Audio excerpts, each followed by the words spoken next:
করে দেই, আবার জি ক্লোজ করে।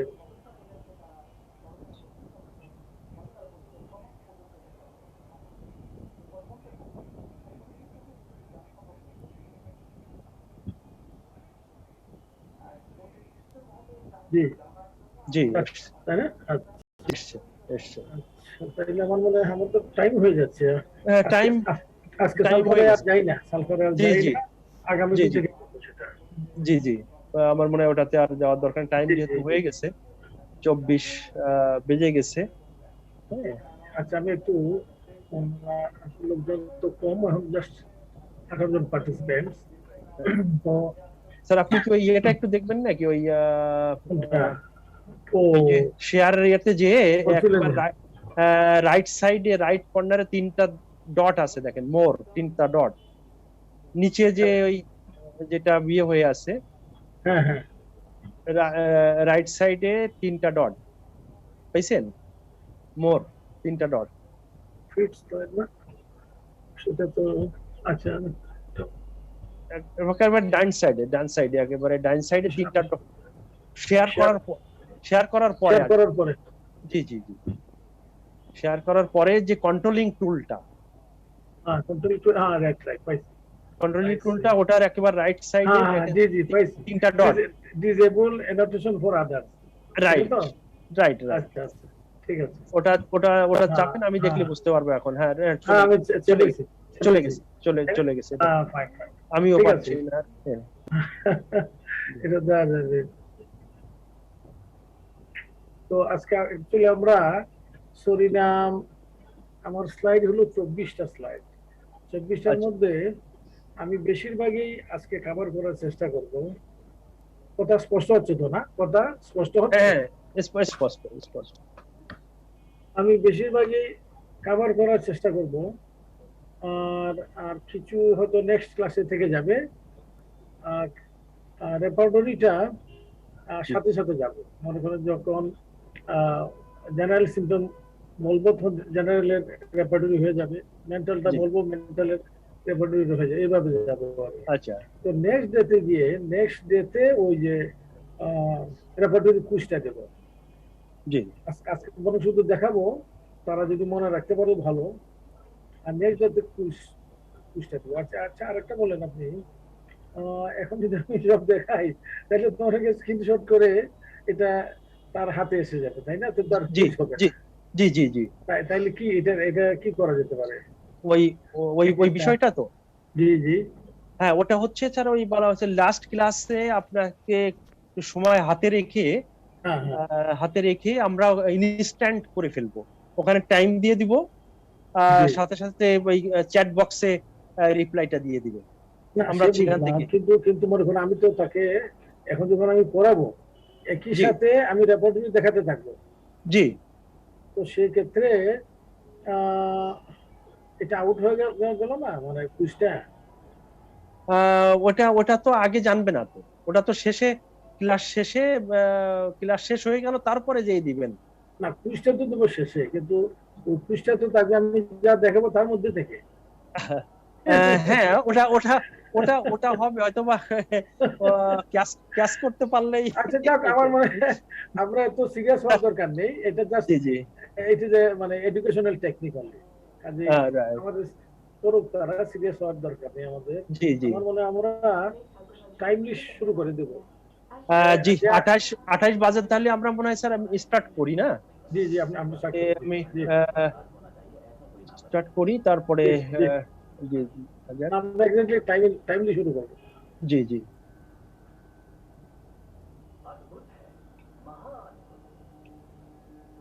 বিসমিল্লাহির রহমানির রহিম। সুপ্রিয় উপস্থিতি, বাংলাদেশ হোমিওপ্যাথিক পরিষদ আয়োজিত অনলাইন উচ্চতর প্রশিক্ষণ ক্লাসের আজকের আলোচনা সরিনাম পর্ব 1। কারণ এটার আপনারা জানেন যে আমরা পর্ব হিসাবে পর্ব একটা ক্লাসে শেষ হচ্ছে না, হবে না, যার জন্য আমরা যতটা ক্লাস লাগুক আমরা পর্ব 1 2 3 এভাবে যাব। তো আমরা দুইটা যদি শেষ হয় দুইটা হবে, তিনটা লাগলে তিনটা, এভাবেই আমরা যাব। আজকে আমাদের আলোচক ডাক্তার ফারুক ইলাহি স্যার, ডক্টর শেখ ফারুক ইলাহি স্যার, সহসভাপতি সিনিয়র সহসভাপতি বাংলাদেশ হোমিওপ্যাথিক পরিষদ। আর ওনার ব্যাপারে মনে হয় না যে মানে পরিচয় দেওয়ার কিছু আছে, কারণ সবাই সমগ্র বাংলাদেশ ওনাকে চিনেন। আর একটা বিষয় আজকে যেটা জেনেছি যে আরো কয়েকটা গ্রুপে আলোচনা হতো, আর সেই গ্রুপের আলোচনাগুলা আজকে বাদ দেওয়া হয়েছে, যেহেতু আমাদের ফারুক ইলাহি স্যার উনি একটা ধাঁচে একটা নতুন টেকনিকে আলোচনা করছেন। আপনারা জানেন যেটা যারা নবীন চিকিৎসক এবং এনার্জেটিক এবং নতুন পাশ করে বের হয়েছেন, যারা টেকনোলজিতে সাউন্ড, আপনাদের জন্য খুবই উপকার হবে। আপনারা জানেন যে একসময় আমরা রেপার্টারি ইউজ করতাম, সে রেপার্টারি আসলে তখন কিন্তু হাতে রেপার্টারি করা হতো। তো হাতে রেপার্টারি করা মেডিকার থেকে ওটা খুব কোনো অংশে ভালো ছিল না, কারণ যখন হাতে রেপার্টারি করা হতো তখন কিন্তু অনেক সময় সাপেক্ষ ব্যাপার ছিল, ক্যালকুলেশনের ব্যাপার ছিল, সার্চিং এর ব্যাপার ছিল। এখন যেটা আপনারা জানেন কম্পিউটার বেস সফটওয়্যার হয়েছে, মেডিকা এসছে, এখন অতি অল্প সময়ের ভিতরে আমাদের একটা রেপার্টারি করা সম্ভব, যেটা আগে সম্ভব ছিল না। যার জন্য আগে বলা হতো যে মেডিকা ছাড়া অন্য কোনো ব্যবস্থায় আপনি সঠিক ফলাফলে পৌঁছাতে পারবেন না। বর্তমান প্রেক্ষাপট ভিন্ন। বর্তমানে আমরা জানি কম্পিউটার টেকনোলজি আমরা ইউজ করি। এই কম্পিউটার টেকনোলজির মাধ্যমে আমরা কিন্তু এখন অনেক রেপার্টারি আছে, আমরা ইউজ করতে পারি এবং স্বল্প সময়ের ভিতরে আমরা কিন্তু একটা সমাধানে পৌঁছাইতে পারি এবং আমাদের হেল্প হয়। তো যারা নবীন আছেন আপনারা অবশ্যই এই রেপার্টারি এবং মেডিকা কিভাবে একই সঙ্গে আপনারা এটাকে স্টাডি করতে পারেন, আপনাদের স্টাডিতে নিতে রাখতে পারেন, এবং শুরু থেকে যদি আপনারা প্র্যাকটিস করেন, আমার মনে হয় 5 বছর পরে আপনি একজন বাংলাদেশের সফল চিকিৎসক হবেন ইনশাআল্লাহ। তো আমরা আর নয়, আমাদের ফারুক ইলাহি স্যারকে অনুরোধ করব আজকের আলোচনা সরিনাম শুরু করার জন্য। আর এর পরবর্তীতে আমাদের আরো কোনো বিষয় আসলে আপনাদের সঙ্গে শেয়ার করবো ইনশাআল্লাহ। স্যার। জি, ওকে।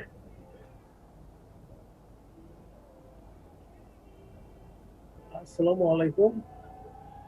যারা আমাদের প্রোগ্রাম দেখছেন তাদেরকে সাদর সম্ভাষণ জানাচ্ছি আমাদের এই ক্লাসে। এই ক্লাসটা বাংলাদেশ হোমিওপ্যাথিক পরিষদের উদ্যোগে প্রথমে আমাদের উদ্দেশ্য ছিল যারা হোমিওপ্যাথিক পরিষদ তাদেরকে আমরা ট্রেন আপ করবো হোমিওপ্যাথির সবগুলো সাবজেক্টে, medica, repertory, chronic disease, practice of medicine, এসবগুলো। পরে আমরা সিদ্ধান্ত চেঞ্জ করে আমরা বলছি যে না, এটা আমরা সবার জন্য উন্মুক্ত করে দেই। বাংলাদেশের আপামর হোমিওপ্যাথিক ছাত্র, চিকিৎসক এবং শিক্ষক যারা ইন্টারেস্টেড হবেন আমাদের এই লেকচার ক্লাসে জয়েন করতে পারবেন। এবং আমাদের মোট সদস্য সংখ্যার উত্তাপ হলো 500 জন। কাজেই আমরা আশা করি যতজন খুশি আমাদের এই প্রোগ্রামে যোগ দিতে পারবেন। তো আমি অ্যাকচুয়ালি উত্তরের ক্লাসটা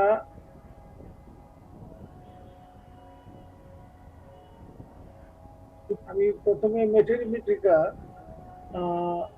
স্টাডিতে কিছুদিন কাটাবো, বিশেষ করে মেডিকা কিভাবে স্টাডি করতে হয় এবং যারা খুব বড় বড় হোমিওপ্যাথিক দিকপাল ছিলেন তারা যেভাবে আমাদেরকে আমাদের তরুণ বয়সে নির্দেশনা দিয়েছিলেন এবং যেভাবে আমরা মেডিকা শিখেছি সেটাই এই ক্লাসের মাধ্যমে আপনাদের সাথে শেয়ার করব। এই জন্য যেমন অনেক দেশে আছে যারা গুরু, এরা সবকিছু শিষ্যকে শেখান না। আমি চীনে 4 বছর কাটিয়ে এসেছি। চীনে যে তাদের ট্রেডিশনাল চাইনিজ মেডিসিন আকুপাংচার, এটা হাফ ইউনিভার্সিটি ভিত্তিক শিক্ষা আর হাফ হলো গুরু গৃহ ভিত্তিক শিক্ষা। এবং চীনের বলা হয় যে একজন শিক্ষক একজন ছাত্রকে মেইনলি তার সবকিছু শেখান, অন্যদেরকে নর্মাল শেখান। একজন কাকে শেখান? সে হলো তার ছেলে। ওনার যদি একজন ছেলে থাকে, ছেলেকে সবকিছু শেখাবেন। মনে করেন যার ছেলে নেই, তো মেয়ে আছে, তাহলে আবার যদি একাধিক ছেলে থাকে, বড় ছেলেকে শেখাবে। আবার অনেক সময় মেয়ে যদি ইন্টারেস্টেড না থাকে, তাহলে মেয়ের মানে যে দামান জামাইকে শেখাবেন। তারা কি শেখাবেন? যে একদম যে খুব ইম্পর্টেন্ট কিছু নোটটা বা পয়েন্ট আছে এইগুলা। আর নর্মালি ক্লাসে যা শেখাবেন সেটা নর্মাল শিক্ষা। তো আমি চীনে দেখে আসছি সেটা। তবে অনেক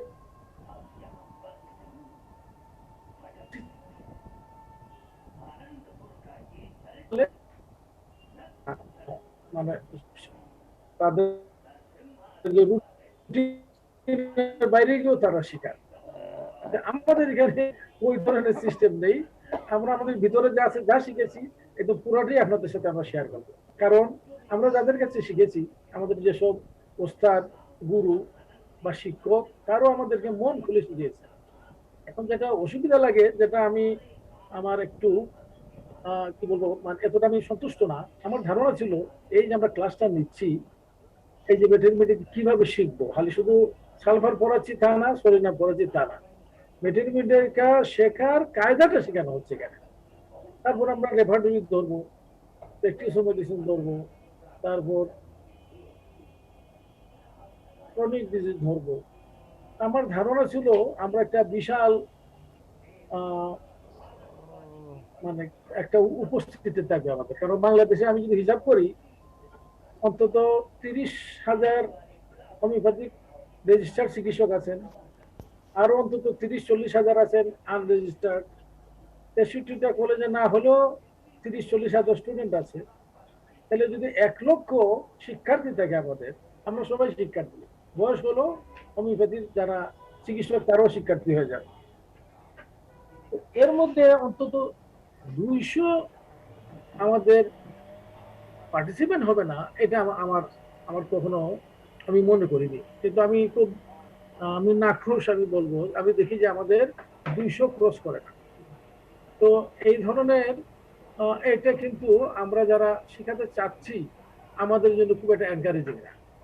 আমি আশা করব আমাদের শিক্ষার্থীর সংখ্যা বাড়বে এখানে।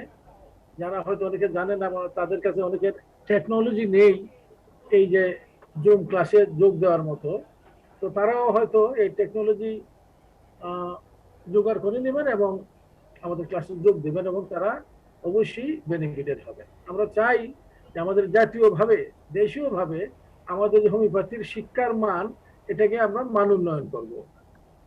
তো আমি গতদিনে আমাদের সালফার শেষ হয়েছিল, আজকে আমি সরিনামের পাঠে যাচ্ছি।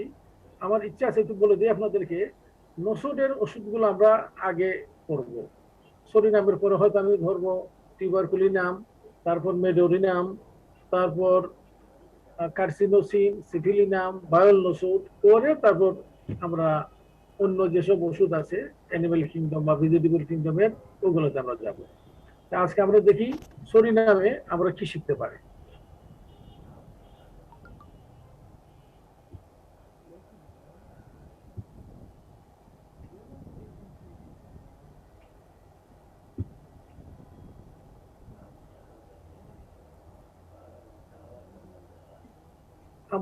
আমি আগেই বলছিলাম যে ম্যাথমেটিক্স শেখার সময় একটা জিনিস প্রথমে চিন্তা করতে হয় যে আমি কি শিখবো, আমি এখান থেকে কি শিখবো।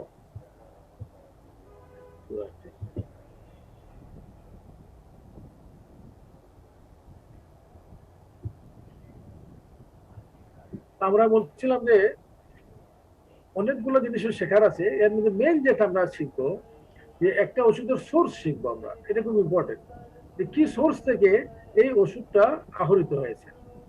সেখানে আমরা শিখবো এই ওষুধটার প্রুভিং, তাহলে এটা খুব ইম্পর্টেন্ট। কারা প্রুভিং করেছেন, কত শক্তি দিয়ে প্রুভিং করেছেন, কিভাবে করেছেন, এটা জানা থাকলে ওষুধটার তার যে ইন্টিগ্রিটি সম্বন্ধে কোনো সন্দেহের অবকাশ থাকে না।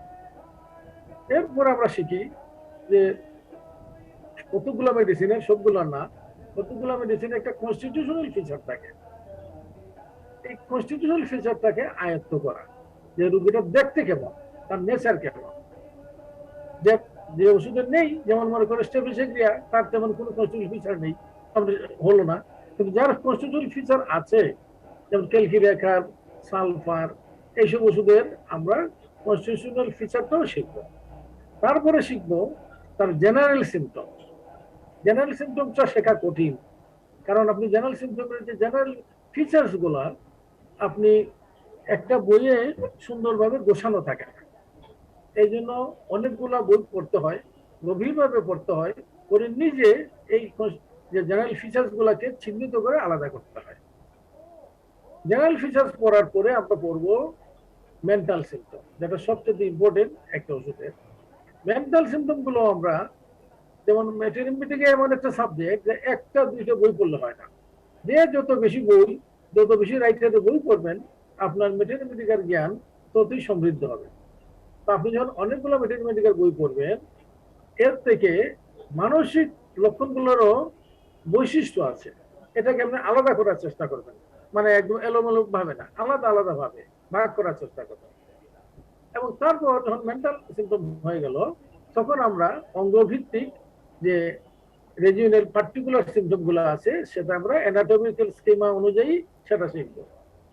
এবং সবশেষে এর একটা মডালিটি সম্বন্ধে আমরা আইডিয়া নিব, জেনারেল মডালিটি এবং তার যে পার্টিকুলার মডালিটি।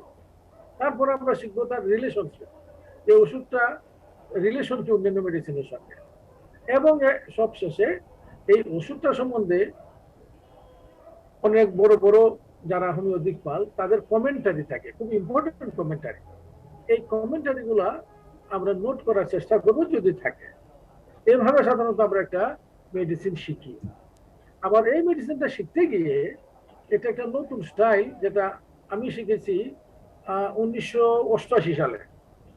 আমি 81 সালে ডিএইচএমএস পাস করেছি। তো 7 বছর আমি অন্যভাবে পড়েছি। আমি প্রথম সেকেন্ড লেকচারে আর এইগুলো আলোচনা করেছি, এখন আর করতে চাই না। 1988 সালে একজন ইউরোপিয়ান গুরু, উনি আমাকে বললেন যে তোমার পড়া ঘাটতি হচ্ছে, তুমি একটা ওষুধ শিখবা from materia medica as well as from repertory. আমি বললাম এটা আবার কিভাবে? তখন উনি আমাকে শেখালেন, এবং সেটা আমি তখন থেকেই সমস্ত ওষুধ যেগুলো আমি আগে শিখে ফেলছিলাম, ওইগুলো আবার ওই ওই একই স্টাইলে আমি মানে শিখেছি। এর সাথে আরো একটা কথা বলি, সবসময় চেষ্টা করবেন মেটেরিয়ামেটিকা নোট করে করে পড়তে। This is very important. আপনি শিখলেন, কিছু লিখলেন না, যখন আপনি 100টা মেডিসিন পড়বেন, দেখবেন যে 101টা যখন পড়েন, তখন 1 নম্বর ওষুধটার সবকিছু আপনি ভুলে গেছেন, ম্যাক্সিমাম ভুলে গেছেন। এই জন্য যতটুকুই পড়বেন আপনি মেন জিনিসগুলো আপনি নোট করবেন, নোট করে করে পড়বেন মেটেরিয়ামেটিকা। যেমন যদি আপনারা দেখেন, আমার এখানে একটা নোট আছে, এই যে মেটেরিয়ামেটিকা দেখা যায় কিনা জানি না, এটা আমি 1978 সাল থেকে এটা তৈরি করছি। আমার যিনি শিক্ষক বা আমার যিনি গুরু, তিনি বলতেন যে তুমি প্রথমে একটা নিজে একটা নোট করে নিবা পুরোপুরি, তারপর যত জায়গায় এই ওষুধটার আলোচনা হবে এই নোটটা সাথে নিয়ে যাবে, এবং সেখানে গিয়ে দেখবে যে নতুন বক্তা বা শিক্ষক এই মেডিসিনটা নতুন কি বলছেন, যেটা তুমি জানো তো জানোই, নতুন যেটা বলছেন সেটা তুমি টোকে নিয়ে লিখে নিয়ে আসবে, এবং সাথে সাথে এখানে যোগ করবে না। কেন? যেটাকে আগে যাচাই করবে যে উনি যা বললেন, যে নতুন লক্ষণটা দিলেন, এটা অ্যাকচুয়ালি সঠিক কিনা। কিভাবে যাচাই করবে? দুইটা রাস্তা। একটা হলো রেপার্টরিতে দেখবে এটা কিভাবে আছে, কিভাবে কি গ্রেডে আছে। সেকেন্ড হলো হেরিং এর গাইডিং সিমটমসে দেখবে এই সিমটমটা আছে কিনা। যদি থাকে, you add this symptom to your note. এইভাবে আমি ধরেন 78 সাল থেকে এখন 2021 সাল, আমি এখনো এর মধ্যে যোগ করি, এখনো যোগ করি। কারণ আমি সালফার পড়েছি, আমি যদি এখন শুনি যে কেউ আগামীকালকে সালফার একটা লেকচার দিবেন, আমি আমার নোটটা বগলে নিয়ে যাব, এবং আমি ওনার কাছ থেকে শুনবো উনি কি বলছেন, এর মধ্যে নতুন কিছু বলছেন কিনা যা আমি এখনো জানি না, এবং সেটা আমি একটা কাগজে টুকে নিয়ে আসবো, এসে আমার ঘরে এসে এটাকে যাচাই করবো, যেভাবে বললাম রেপোর্টরি দিয়ে, হেরিং এর গাইডিং সিম্পটমস দিয়ে, অথবা এলএন এর এনসাইক্লোপিডিয়া দিয়ে।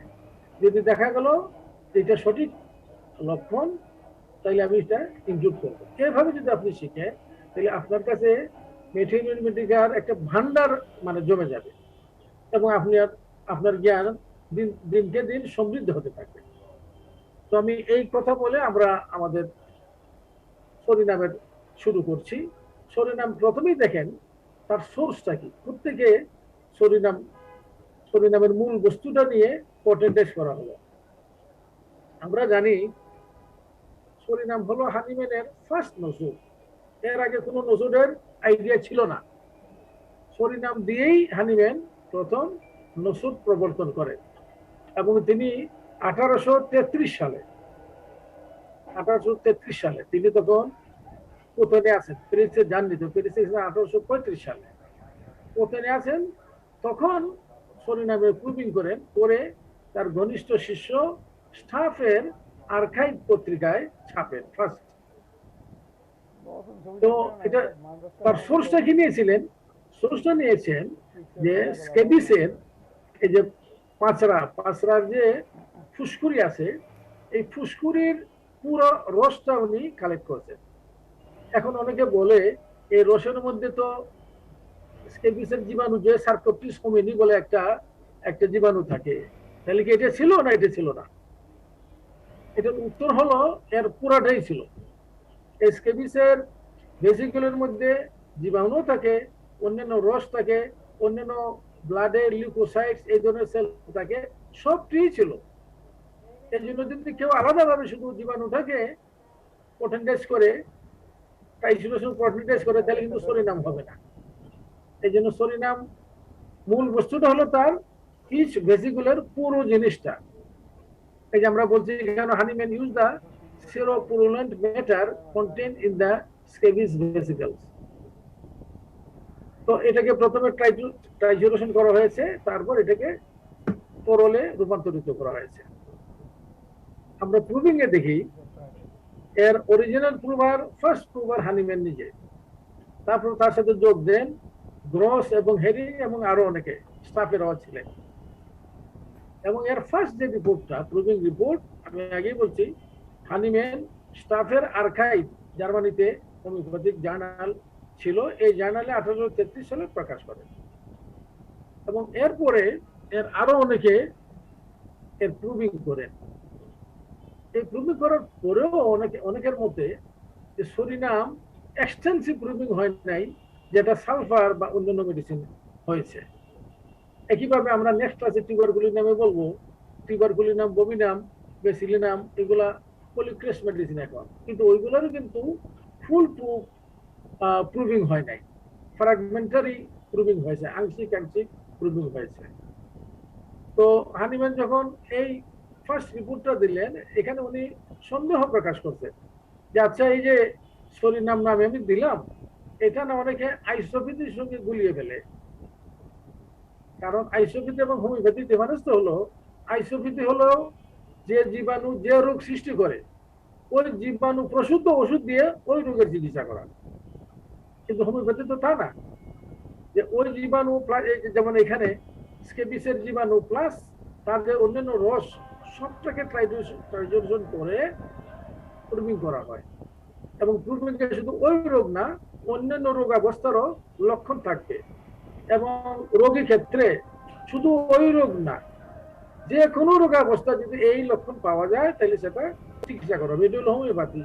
তো হানিম্যান প্রথমে একটু কনফিউজ ছিলেন যে এটা না কেউ আবার আইসোপ্যাথির সঙ্গে গুলিয়ে ওইভাবে চিকিৎসা শুরু করে দেয়। যাক, আলটিমেটলি সেটা হয়নি। সরিনাম অন্যান্য হোমিওপ্যাথিক ওষুধের মতোই তার নিজস্ব সিমটম সিমিলারিটির ভিত্তিতে রোগীর ক্ষেত্রে ব্যবহার করা হয়েছে।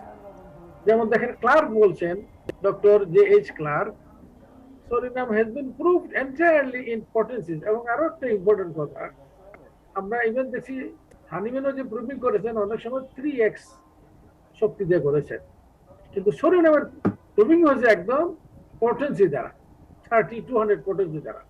কাজে এর যে লক্ষণগুলা, এইগুলো আরো মানে আরো রিফাইন্ড লক্ষণ। এবং তিনি বলছেন there is no more trustworthy proving in the homeopathic veterinary guide. Homeopathic veterinary guide যতগুলো ওষুধের প্রুভিং আছে এর মধ্যে সবচেয়ে ট্রাস্টওয়ার্দি বিশ্বস্ত প্রুভিং হলো সুরিনামের, কারণ এটা পটেন্সিতে প্রুভিং করা হয়েছে এবং হানিম্যান, গ্রস, হেরিং এর মতো লোক এই প্রুভিং এ অংশগ্রহণ করেছিলেন।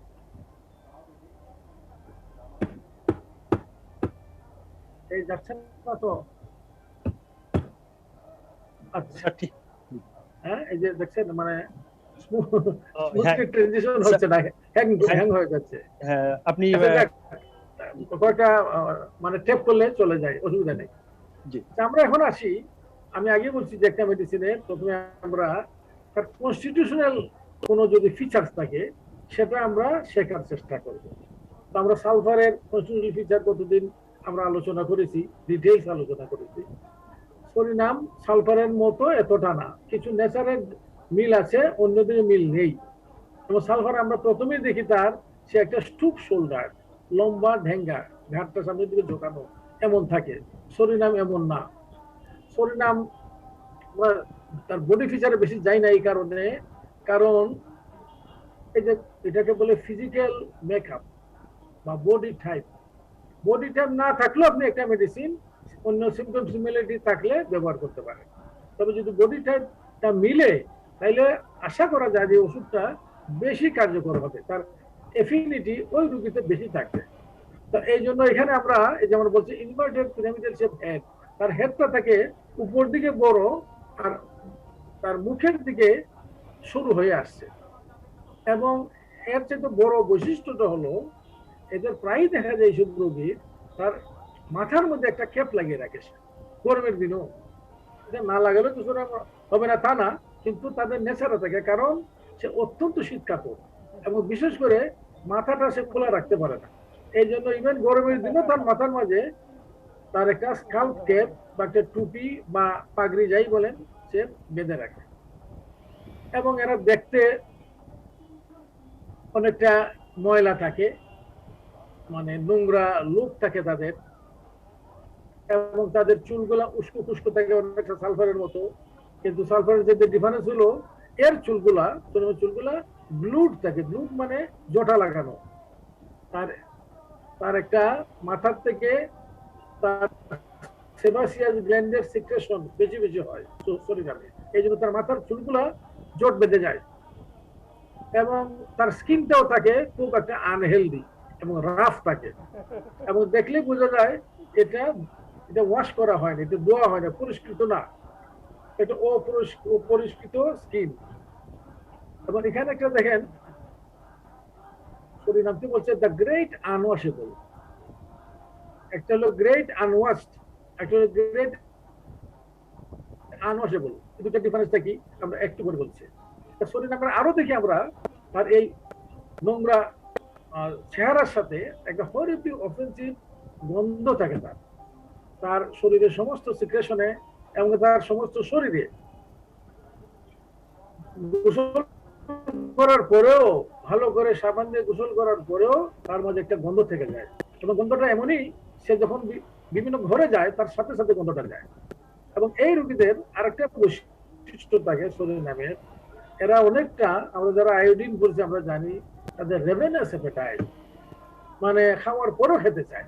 সুরিনামের মধ্যে তা আছে, ওদের একটা রেভেনাস অ্যাপেটাইট, খুব অত্যন্ত ক্ষুধা। আবার খাওয়া দাওয়া এত বেশি করে তারপরও সে কি গ্রোথহীন, সে শুকিয়ে যায়, তারা এমাসিয়েটেড হয়ে যায়, শরীরে মাংস লাগে না, শুকনো হয়ে যায়। এবং সুরিনামের ক্ষুধাটা ভেরি ভেরি ইম্পর্টেন্ট। সুরিনামের অত্যন্ত ক্ষুধার্ত। আমরা যখন স্টমাক চ্যাপ্টারে যাব তখন বলবো ডিটেইলস। এখন আমরা সালফারের সাথে একটু ডিফারেন্স করার চেষ্টা করি সুরিনামের। এই যে বললাম একটু হলো সালফারকে বলা হয় গ্রেট আনওয়াশড, যে অপরিষ্কৃত, মহা অপরিষ্কৃত। আর সুরিনামকে বলা হয় গ্রেট আনওয়াশেবল, যে ওটাকে পরিষ্কার করা যায় না। একটা আছে পরিষ্কার করা যায় কিন্তু করা হয় নাই, এটা হলো সালফার। আরটা হলো ধুইলেও তার ময়লা যাবে না, এটা হলো সুরিনাম। আমরা সালফারকে বলছে গ্রেট আনওয়াশড, মানে হলো সে শুধু গোসল করতে চায় না, বা অনেকটা অন্যমনস্ক তাকে বিদায় ভুলে যায় গোসল করতে, অথবা সে অলস অলস প্রকৃতির, এই জন্য সে গোসল করে না, বা গোসল করলে অনেকটা সে গোসল করে ইন পার্টস, খালি মাথাটা মনে করে ধুইল, অথবা বগলটা ধুইলো, হাত পাটা ধুইলো, যেখানে গন্ধ আছে বাকিটা ধুলো না, এটা বলে বাথিং ইন পার্টস। কিন্তু সে যদি ভালো করে গোসল করে দেন, তার শরীরটা একদম সুইট স্মেলিং হয়ে যায়, সুন্দর হয়ে যায় এবং পারফেক্টলি ক্লিন হয়ে যায়। এই জন্য এটাকে বলছে গ্রেট আনওয়াশ, যে পরিষ্কার করা হয় নাই কিন্তু পরিষ্কার করলে পরিষ্কার হয়।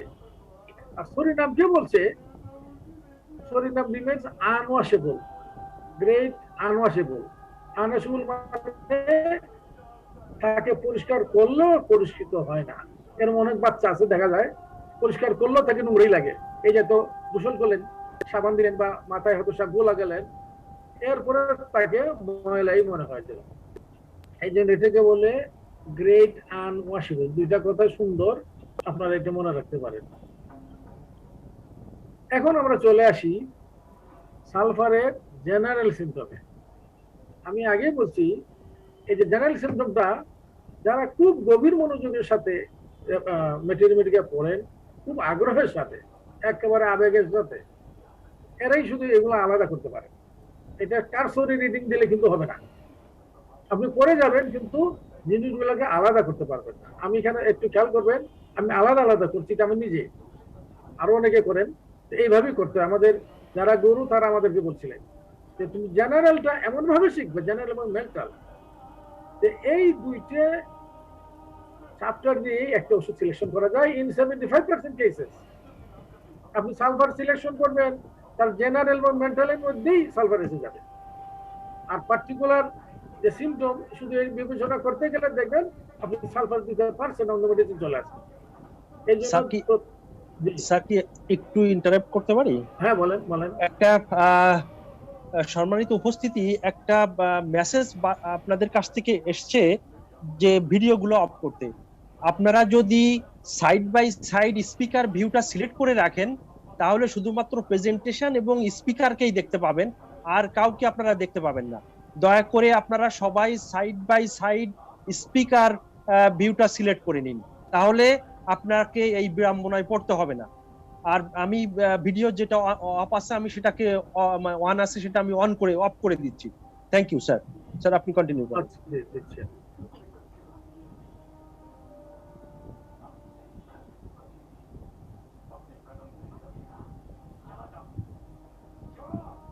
তো আমি বলছিলাম যে জেনারেল ফিচার্সটা, এটাকে চিহ্নিত করা হলো মুনশিয়ানার ব্যাপার। এখানে আপনি কদ্দুর আপনার মেটেরিমেটিকার দখল আছে সেটা এখানে প্রকাশ পাবে, যে কত সুন্দর ভাবে আপনি তার জেনারেল ফিচার গুলো সাজিয়েছেন। আমি এই জন্যই মেটেরিমেটিকা আগে ক্লাস নিচ্ছি। আমাকে অনেকে বলছেন প্র্যাকটিস মেডিসিন শেখা, আমি বললাম না, প্র্যাকটিস মেডিসিন কিছু কম জানলেও চলবে, কিন্তু মেটেরিমেটিকার রেপারেটরি, অর্গানন, ক্রনিক ডিজিজ, এই বিষয়গুলো যদি ভালো করে আমার হোমিওপ্যাথিক ডাক্তাররা না শিখেন, তাইলে তিনি ভালো হোমিওপ্যাথ হবেন না।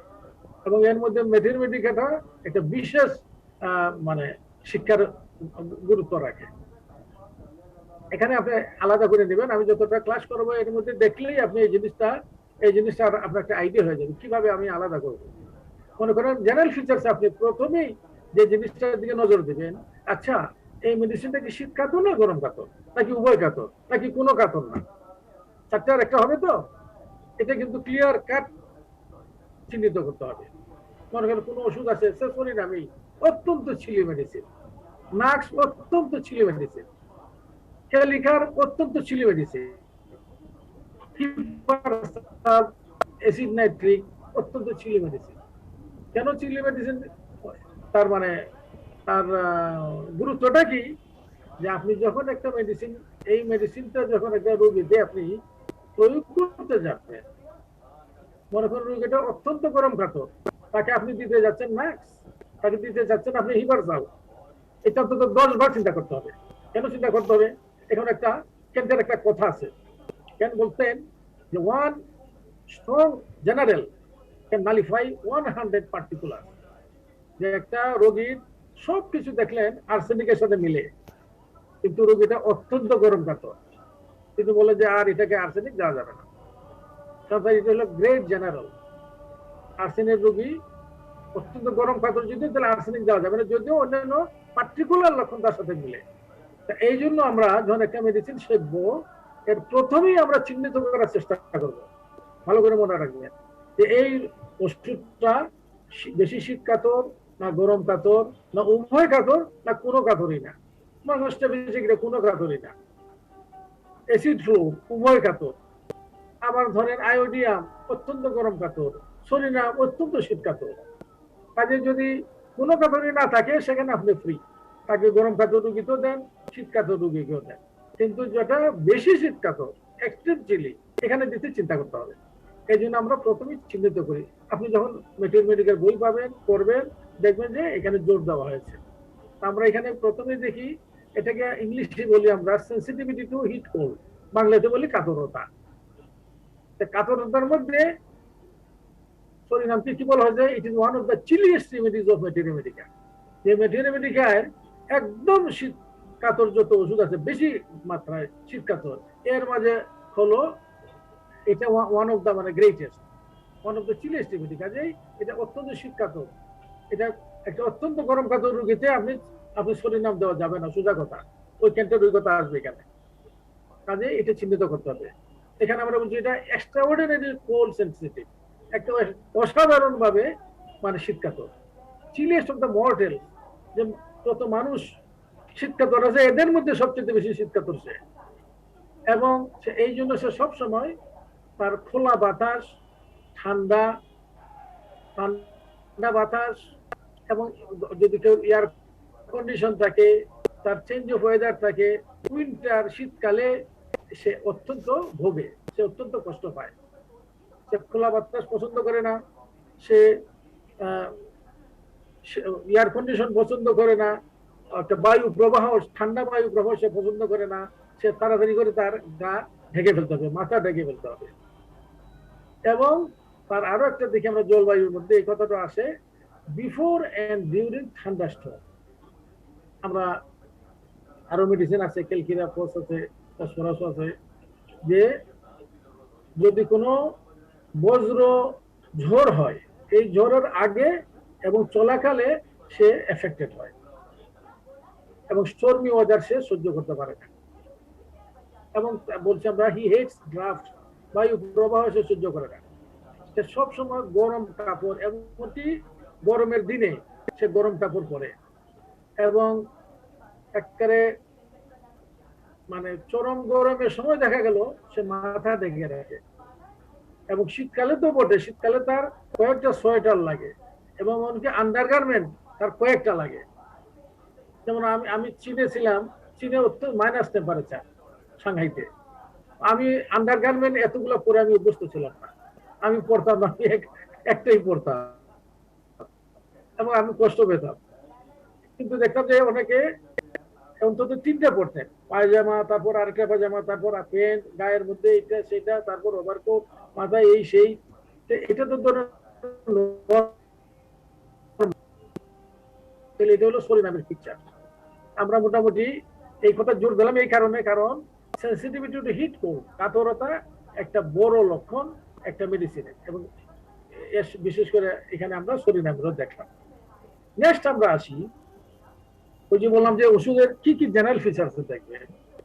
একটা হলো কাতরতা দেখতে হবে, আর একটা দেখবেন পার্শ্বিকতা, লেটারেলিটি বলে, লেটারেলিটি বা পার্শ্বিকতা, যে এই ওষুধটা ডান দিকে লেফট সাইডের না রাইট সাইডের, না উভয় দিকে, না কোনো দিকেই না। এটা একটা ইম্পর্টেন্ট। যেন আমাদের অনেক ওষুধ আছে, মনে করেন লাইকোডিয়াম রাইট সাইডের, কোস্টিকাম রাইট সাইডের, লেকেসিস লেফট সাইডের। এখন মনে করেন এখানে মাঝে আবার মজা আছে, মনে করেন Causticum it is the first grade right sided medicine, একটা প্রথম গ্রেডের রাইট সাইডেড মেডিসিন, কিন্তু একটা জায়গাতে সে লেফট সাইডেড, এবং সেটা আবার ফার্স্ট গ্রেড এবং অনলি ফার্স্ট গ্রেড। এটা হলো তার এফেকশন ইন লেফট হিপ। তার হিপ জয়েন্টে যদি কোনো ওষুধ হয়, ব্যথা হয়, হিপ জয়েন্ট ডিজিজ হয়, এটা লেফট সাইডে Causticum only first graded medicine. তা দেখেন এই যে আমরা পার্শ্বিকতাটা শিখলাম, এর মাধ্যমে কিন্তু আমরা অনেক সময় ওষুধ সিলেকশনে আমাদের গ্রেট হেল্প হয়। তো এই ওষুধে পার্শ্বিকতা খুব একটা নেই, দেখেন আমি দেই নেই এখানে, কিন্তু সালফার আমরা দিয়েছিলাম, যারা সালফারে ক্লাস করছে তারা জানে সালফার হলো মোস্টলি লেফট সাইডে, তার লেফট শোল্ডার, লেফট লাং এবং left side of the body, left side of the head বেশি এফেক্টেড হয়। তো এখানে পার্শ্বিকতা নেই বিধায় আমি দেইনি। আর দেখবেন তার মধ্যে কোনো পেন যদি থাকে, পেনের নেচার, তার মধ্যে যদি কোনো ডিসচার্জ থাকে, ডিসচার্জের নেচার, এটা কি ব্লেন্ড নাকি এক্রিট নাকি এক্সকোরিয়েটিং, এটা কি ব্লাডি না ব্লাড ছাড়া, ডিসচার্জের ক্যারেক্টার এটা একটা জেনারেল সিমটমের মধ্যে পড়ে। এবং তার মধ্যে কোনো যদি অফেন্সিভনেস থাকে, তার মধ্যে কিন্তু দুর্গন্ধ থাকে, বা দুর্গন্ধের নেচারটাও বুঝতে হবে। কোনোটা আছে একদম মানে কটু গন্ধ, কোনোটা আছে আবার মিষ্টি গন্ধ, কোনোটা আছে আবার টক গন্ধ, সেটাও কিন্তু আপনাকে ওষুধটার পরিচয় চিনেই দিতে আপনাকে হেল্প করবে। তো এই ওষুধটার মধ্যে আমরা দেখি তার অফেন্সিভনেসটা কি। এর মধ্যে অফেন্সিভ মানে যত গ্রেড বলা যায় সবই আছে। কিন্তু পচা গন্ধ বলেন পচা গন্ধ, মরা মানুষের গন্ধ মরা মানুষের গন্ধ, পায়খানার গন্ধ পায়খানার গন্ধ, যত ধরনের খারাপ গন্ধ আছে আপনি সব এর মধ্যে লাগাতে পারেন। এই জন্য বলছে, এবং শুধু তার ডিসচার্জের মধ্যে না, পুরো মানুষটার মধ্যে অত্যন্ত দুর্গন্ধ।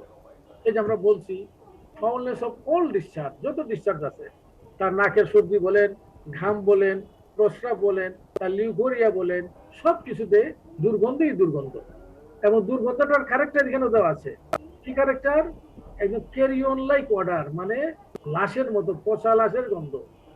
পচা লাশের গন্ধ আমরা তো জানি, যেহেতু এনাটমি কাটছে অনেকদিন, বা পোস্টমর্টেম আমরা করলে যারা করেন তারা লাশের গন্ধ বুঝেন, আর যারা লাশের গন্ধ দেখেন নাই হয়তো বুঝবেন না। এটা অত্যন্ত কটু গন্ধ, এই লাশটা পচে গেছে, এটা মারাত্মক গন্ধ।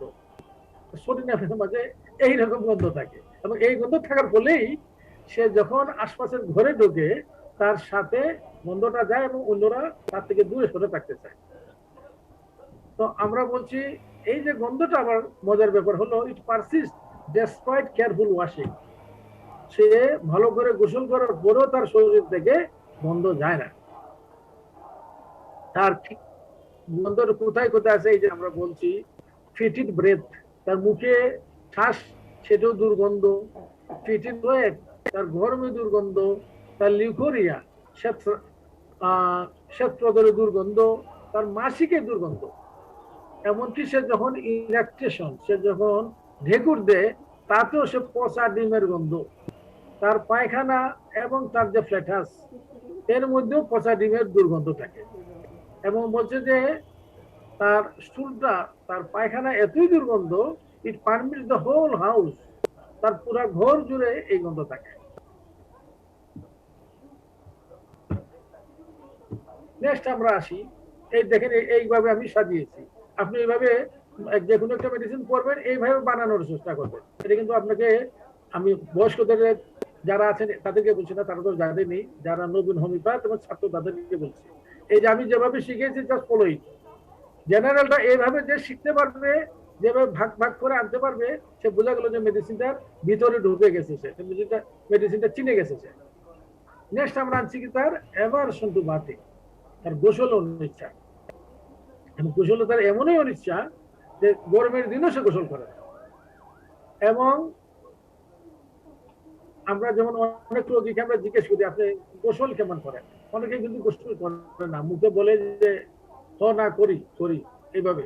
তো করি করির মধ্যেই আওয়াজের মধ্যে বোঝা যায় কতটুকু জোর আছে বা জোর নাই। যখন আমরা বুঝি জোর নেই, তাকে ভালো করে বলে দিই যে আপনার এই কথার সাথে আপনার যে আমি ওষুধটা দেবো এটা সিলেকশনে অত্যন্ত হেল্পফুল হবে, কাজে আমাকে একজ্যাক্ট বলেন, গোসল না করলে না বলেন। তখন বলে ঠিকই বলছে।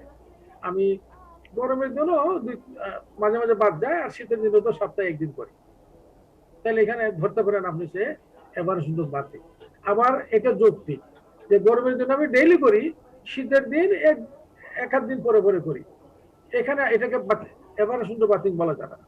এখানে সে শীতের কারণে, যেমন ইংল্যান্ডে যারা থাকে আমি দেখেছি তারা ডেইলি গোসল করে না, এই জন্য তাদেরকে শরীর না বলা যাবে না। কারণ কোনো দুইটা কারণ, একটা হলো অত্যন্ত শীতের জায়গা, দ্বিতীয় শীতের কারণে তারা ঘামে না, তাদের গায়ে গন্ধ হয় না, তাদের গেঞ্জিটা ঘামে ভিজে মানে নষ্ট হয় না। এই কারণে হয়তো বা তারা অনেকে দেখছি আমি যে ডেইলি গোসল করে না, কিন্তু সরিনামের এ হলো যে গরমের দিনও সে গোসল করবে না। তবে সালফারের সাথে তার ডিফারেন্স তো হলো সালফারও গোসল করে না, গরমের দিনও করে না। হ্যাঁ, গরমের দিনও সে করে না। তো ডিফারেন্স হলো সালফার গোসল করলে সে অসুস্থ হয়, তার ঠান্ডা লেগে যায়। আর সরিনাম যদি গোসল করে তাহলে সে আরাম পায়, তার ভালো লাগে, যে বলবে আমি গোসল করি না কিন্তু যদি আমি করি তাহলে আই ফিল মাচ বেটার, আমার নিজেকে খুব ঝরঝরা লাগে। আমরা এগুলা রেপার্টরিতে চেক করবো একটু পরে, আমরা আগে জেনারেল সিম্পটম গুলো আগে সবগুলো দেখে নিই। নেক্সট বলছি আমরা extreme sensitivity to external environment, মানে কি যে এই যে পরিবেশের মধ্যে যে যত অ্যালার্জেন আছে, ধুলাবালি আছে, বিভিন্ন গন্ধ আছে, ময়লা আছে, যেগুলো মানুষকে এফেক্ট করে, এগুলোতে সে অত্যন্ত অত্যনুভূতি সম্পন্ন। তার এই জন্য দেখা যায় সরিনামের রোগীদের এরা হে ফিভারে ভোগে। আমাদের দেশে এই জিনিসটা কম বা নেই হয়তো বা, ইউরোপে যারা গেছেন তারা হে ফিভার বলে। তারা যখন স্প্রিংয়ে যখন তাদের ফুল গাছ যখন মুকুলে ভর্তি হয়ে যায়, তখন এই যে রেণুগুলা, ফুলের রেণুগুলা, এইগুলা অ্যালার্জেন্ট হিসাবে কাজ করে এবং অনেকের এর জন্য হে ফিভার মানে কিন্তু ফিভার না, এটা জাস্ট অ্যালার্জিক সর্দি মনে করবে। যদি কোনো হে ফিভারটা মিসনোমার, এটা কিন্তু জ্বর না, এটা জাস্ট অ্যালার্জিক সর্দি। এদের নারানাই নোজ, হাঁচি এগুলা লেগে যায়। এবং এরা অ্যাজমাতেও ভুগে। অ্যাজমাতে ভুগে কি জন্য? তার কারণ তার এনভায়রনমেন্টাল যে অ্যালার্জেন আছে এইগুলোতে সে অত্যনুভূতি সম্পন্ন। আরেকজন এসব অ্যালার্জেন তার গায়ে কিচ্ছু ডিফারেন্স করে না, কিন্তু ও এটা অ্যাভয়েড করতে পারে, তার লেগে যায়। এবং এই জন্য অনেক দেশে করে হোমিওপ্যাথিদের মধ্যে আছে, যেখানে আমি বলছি যে যারা এরকম হে ফিভারে ভোগে বা এরকম কোনো সিজনাল অ্যালার্জিতে ভোগে, অ্যাজমাতে ভোগে, এবং এরা যদি কিছুটা সরিনামের ফিচার্স থাকে, একদম না কিছু না তা হতে হবে না, মানে কাছাকাছি ফিচার্স থাকে, তাহলে এদেরকে প্রোফাইলেক্টিক হিসাবে বা প্রিভেন্টিভ হিসাবে ওই সিজনটা আসার 1 মাস আগে থেকেই ওষুধটা খাইয়ে দেওয়া হয়।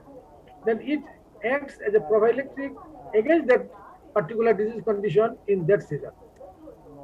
এই জন্য আমরা যত অ্যালার্জি আছে, এক্সটার্নাল অ্যালার্জির একটা অন্যতম ওষুধ কিন্তু সরিনাম, যদি লক্ষণে মিলে। নেক্সট আমরা আসি lack of vital reaction, delayed convalescence. এটা মানে কি? এটা হলো যেহেতু এরা সোরাদুষ্ট রোগী, তাদের যে ভাইটাল ফোর্স, তাদের ভাইটাল ফোর্সটা থাকে দুর্বল, তাদের ভাইটাল ফোর্সটা এত সতেজ থাকে না, যার ফলে কোনো একটা রোগে যদি সে ভুগে, একুট রোগে ভুগে, কেউ ইনফ্লুয়েঞ্জা হয়ে গেল বা তার সর্দি লেগে গেল, কোনো একটা ডেঙ্গু জ্বর হয়ে গেল, এরপরে সে আর সহজে দাঁড়াতে পারে না, সহজে তার মানে আগের শক্তি ফিরে পায় না, একদম সে গ্রেট ডেবিলিটিতে ভুগে, অত্যন্ত দুর্বলতায় ভুগে। কেন? তার ল্যাক অফ ভাইটাল রিঅ্যাকশনের কারণে। এবং এই জন্য তারা কনভালেসেন্স বলতে হয় যে রোগ পরবর্তী যে সময়টুকু, একটা মানে কেউ ইনফ্লুয়েঞ্জা ভুগলো, হয়তো সে 4-5 দিন একটু দুর্বল লাগবে, দেন হি উইল গেট ওভার। আরেকজন দেখালো যে না, তার তো জ্বর চলে গেছে, কিন্তু আর 2 সপ্তাহ ধরেও সে আবার কামরাউন হতে পারছে না, কাজ শুরু করতে পারছে না। এই ক্ষেত্রে সরিনাম খুব ইম্পর্টেন্ট একটা মেডিসিন, এবং এটা সরিনামের একটা ফিচার যে তারা কোনো একুট অসুখের পরে সে সহজে আবার পূর্ণ শক্তিতে ফিরে যেতে পারে না। এবং দেখা গেল যে তারা অত্যন্ত দুর্বলতায় ভুগে, সামান্য পরিশ্রমে সে মানে ক্লান্ত হয়ে যায় এবং সবসময় শুয়ে থাকতে চায়, সামান্য পরিশ্রমে সে ঘেমে যায়। এইগুলো মিন করে তার মধ্যে ল্যাক অফ ভাইটাল রিঅ্যাকশন আছে, বা তার মধ্যে অত্যন্ত ডেবিলিটি বিদ্যমান আছে। এটা সরিনামের একটা ইম্পর্টেন্ট লক্ষণ, যে এই যে দুর্বলতা, বিশেষ করে একুট ডিজিজের পরে। তার আরেকটা লক্ষণ আছে, এটা একটা কিনোট লক্ষণ। আমরা বলছি he feels unusually well the day before attack. তার যে দিন অ্যাটাকটা হবে এর আগের দিন হি ফিলস মাচ বেটার।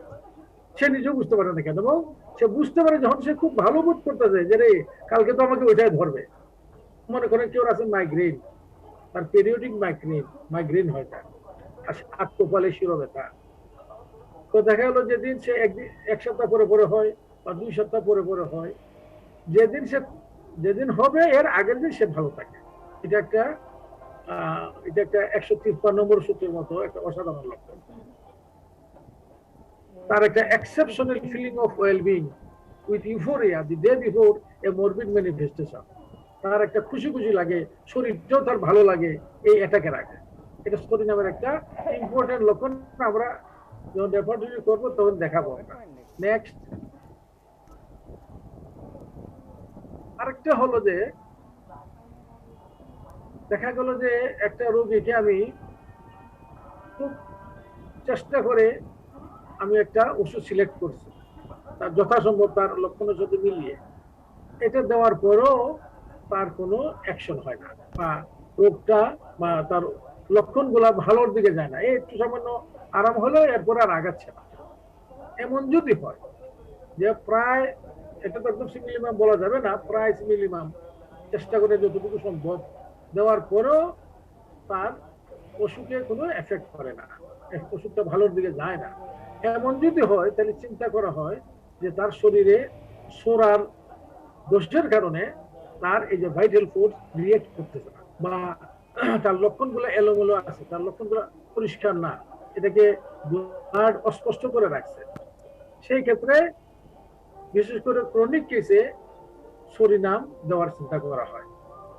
আবার অনেক সময় আছে যে সালফার ইন্ডিকেটেড, সালফারের প্রায় সবই আছে কিন্তু গরম পাথরও বটে, কিন্তু সে কাজ করছে না, সেখানে অনেক সময় সালফার ফেল হলে অথচ সালফার সদৃশ লক্ষণ, সেখানে সরিনাম দেওয়ার চিন্তা করা হয়। এটা তার একটা স্পেশাল ক্ষেত্র, প্রয়োগ ক্ষেত্র। তার আরেকটা জেনারেল ফিচার আমরা বলি, তার এলিমেন্টস ফ্রম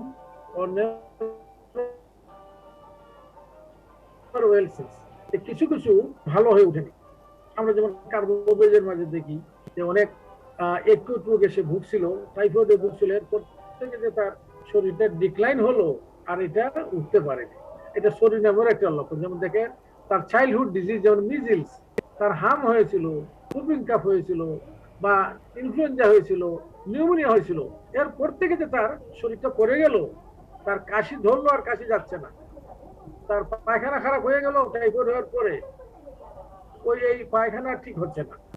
এবং অনেকে আছে চাইল্ড বার্থ, বাচ্চা জন্ম দেওয়ার পরে অথবা অ্যাবর্শন হয়েছিল অথবা হেড ইনজুরি হয়েছিল, এরপর থেকে যে তার ডিক্লাইন হলো, সে আর উঠে দাঁড়াতে পারছে না, সেখানেও সরিনাম তাকে স্টিমুলেট করে তার ভাইটালকে জাগিয়ে দেবে। এখানে সরিনামের একটা বিশেষ প্রয়োগ ক্ষেত্র। তারপর আমরা দেখি আরেকটা, তার লাস্টে বলবো, তার মাঝে যেহেতু সে সালফারের মানে কি বলবো তার টুইন, তার মধ্যে একটা অ্যাবনর্মাল টেন্ডেন্সি টু স্কিন এরাপশন আছে। যত ধরনের স্কিন এরাপশন আমরা সালফারের বেলা বলছি, তার মেকুলার, পেকুলার, ভেসিকুলার, পাস্টুলার, স্কেবি, স্কেইলি, যত ধরনের ইরাপশন আছে সব ইরাপশনেই তার আন্ডারে আছে।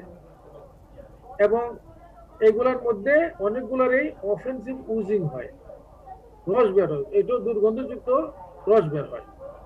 এবং তার আরেকটা বিশেষত্ব আছে, তার যে ইরাপশন গুলা হয় এটা সাধারণত ফ্লেক্সর জয়েন্ট, ফ্লেক্সর জয়েন্ট মানে মনে করে কনুই জয়েন্ট, কনুইয়ের সামনের দিকে হয়, পিছন দিকে হয় না, হাঁটুর পিছন দিকে হয়, সামনের দিকে হয় না। এটা তার একটা প্রেফারেন্সিয়াল সাইট অফ অ্যাকশন, তার ফ্লেক্সর সারফেসে হয় এই এই এই চুলকানিগুলা। এবং পেশেন্টের এই যে চুলকানি, সবগুলো চুলকানিতেই তার খুব ইচিং হয় এট নাইট, রাত্রেবেলা তার খুব চুলকানি হয়। এবং এই ইরাপশনের আরেকটা ক্যারেক্টার হলো যে disappear in summer and return in winter. যেমন অনেকটা আমরা জানি গ্রাফাইটিসে আছে, পেট্রোলিয়ামে আছে, এগুলা গরমের দিনে থাকে না, শীতের দিনে এসে যায়, এটা সরিনামের মধ্যে আছে। আবার elements from suppress skin diseases, আমাদের কাছে কোনো রোগী আছে যে তার চর্মরোগ চাপা দেওয়া হয়েছিল, তার দাউদ হয়েছিল বা একজিমা হয়েছিল, মলম দিয়ে ভালো করার পরেই, ভালো মানে সাপ্রেস করার পরেই দেখা গেলো যে তার এই যে ঠান্ডার অ্যালার্জি এটা আর যাচ্ছে না, বা তার যে শ্বাসকষ্ট হয়ে গেল, ব্রঙ্কিয়াল এজমা হয়ে গেল, এটা আর যাচ্ছে না। এমন যদি কোনো হিস্ট্রি থাকে যে তার অতীতে চর্মরোগ সাপ্রেস করার পরে তার এই রোগটা দেখা দিয়েছিল, এই রোগ অবস্থাটা দেখা দিয়েছিল, সেটাও সুরিনামের একটা জেনারেল ফিচার। আমরা এতক্ষণ যা বললাম এইগুলো হলো সুরিনামের জেনারেল ফিচার বা একটা সামগ্রিক বৈশিষ্ট্য। এই জন্য বললাম এই যে জিনিসটুকু আমি ছোট করে বলে ফেললাম, এটাকে আলাদা করতে আমার বহু সময় লাগছে। এই যে আমরা প্রথম থেকে আসি, তার কাতরতা বললাম, তার দুর্গন্ধের কথা বললাম, তার গোসল না করার কথা বললাম, তার অ্যালার্জি বা এই যে এক্সটার্নাল এনভায়রনমেন্টের অত্যনুভূতির কথা বললাম, তার লেক অফ ভাইটাল রিয়াকশন বা ডিলেট কনভালেসেন্স, অসুখ হলে আর ভালো হইতে চায় না, সেটা বললাম। তারপর সুনির্বাচিত ওষুধও কাজ দেয় না, বা একটা বিভিন্ন ধরনের অসুখ হওয়ার পরে সে আর ডিক্লাইন হতে থাকে, ভালো হয় না। তারপর তার মধ্যে গ্রেট ডেবিলিটি এবং উইকনেস, অত্যন্ত দুর্বল হয়ে যাচ্ছে, এবং abnormal tendency to skin eruption. এইগুলো হলো সুরিনামের জেনারেল ফিচার বা সিম্পটম। এখন আমরা মেন্টালে যাব। মেন্টালে যাওয়ার আগেই আমরা এর রেপার্টরিটা সেরে ফেলবো, তাহলে আমরা ভুলবো না। এবং আমি আশা করি এই যে লক্ষণগুলো আমরা পড়লাম, এগুলো রেপার্টরির মধ্যে আমরা যাচাই করতে পারবো যে এগুলো অ্যাকচুয়ালি কত শক্ত মানের লক্ষণ, এর রুট ভ্যালু কত, এর এর কোয়ান্টিটেটিভ ভ্যালু কত। আমরা একটু রেপার্টরিতে যাই।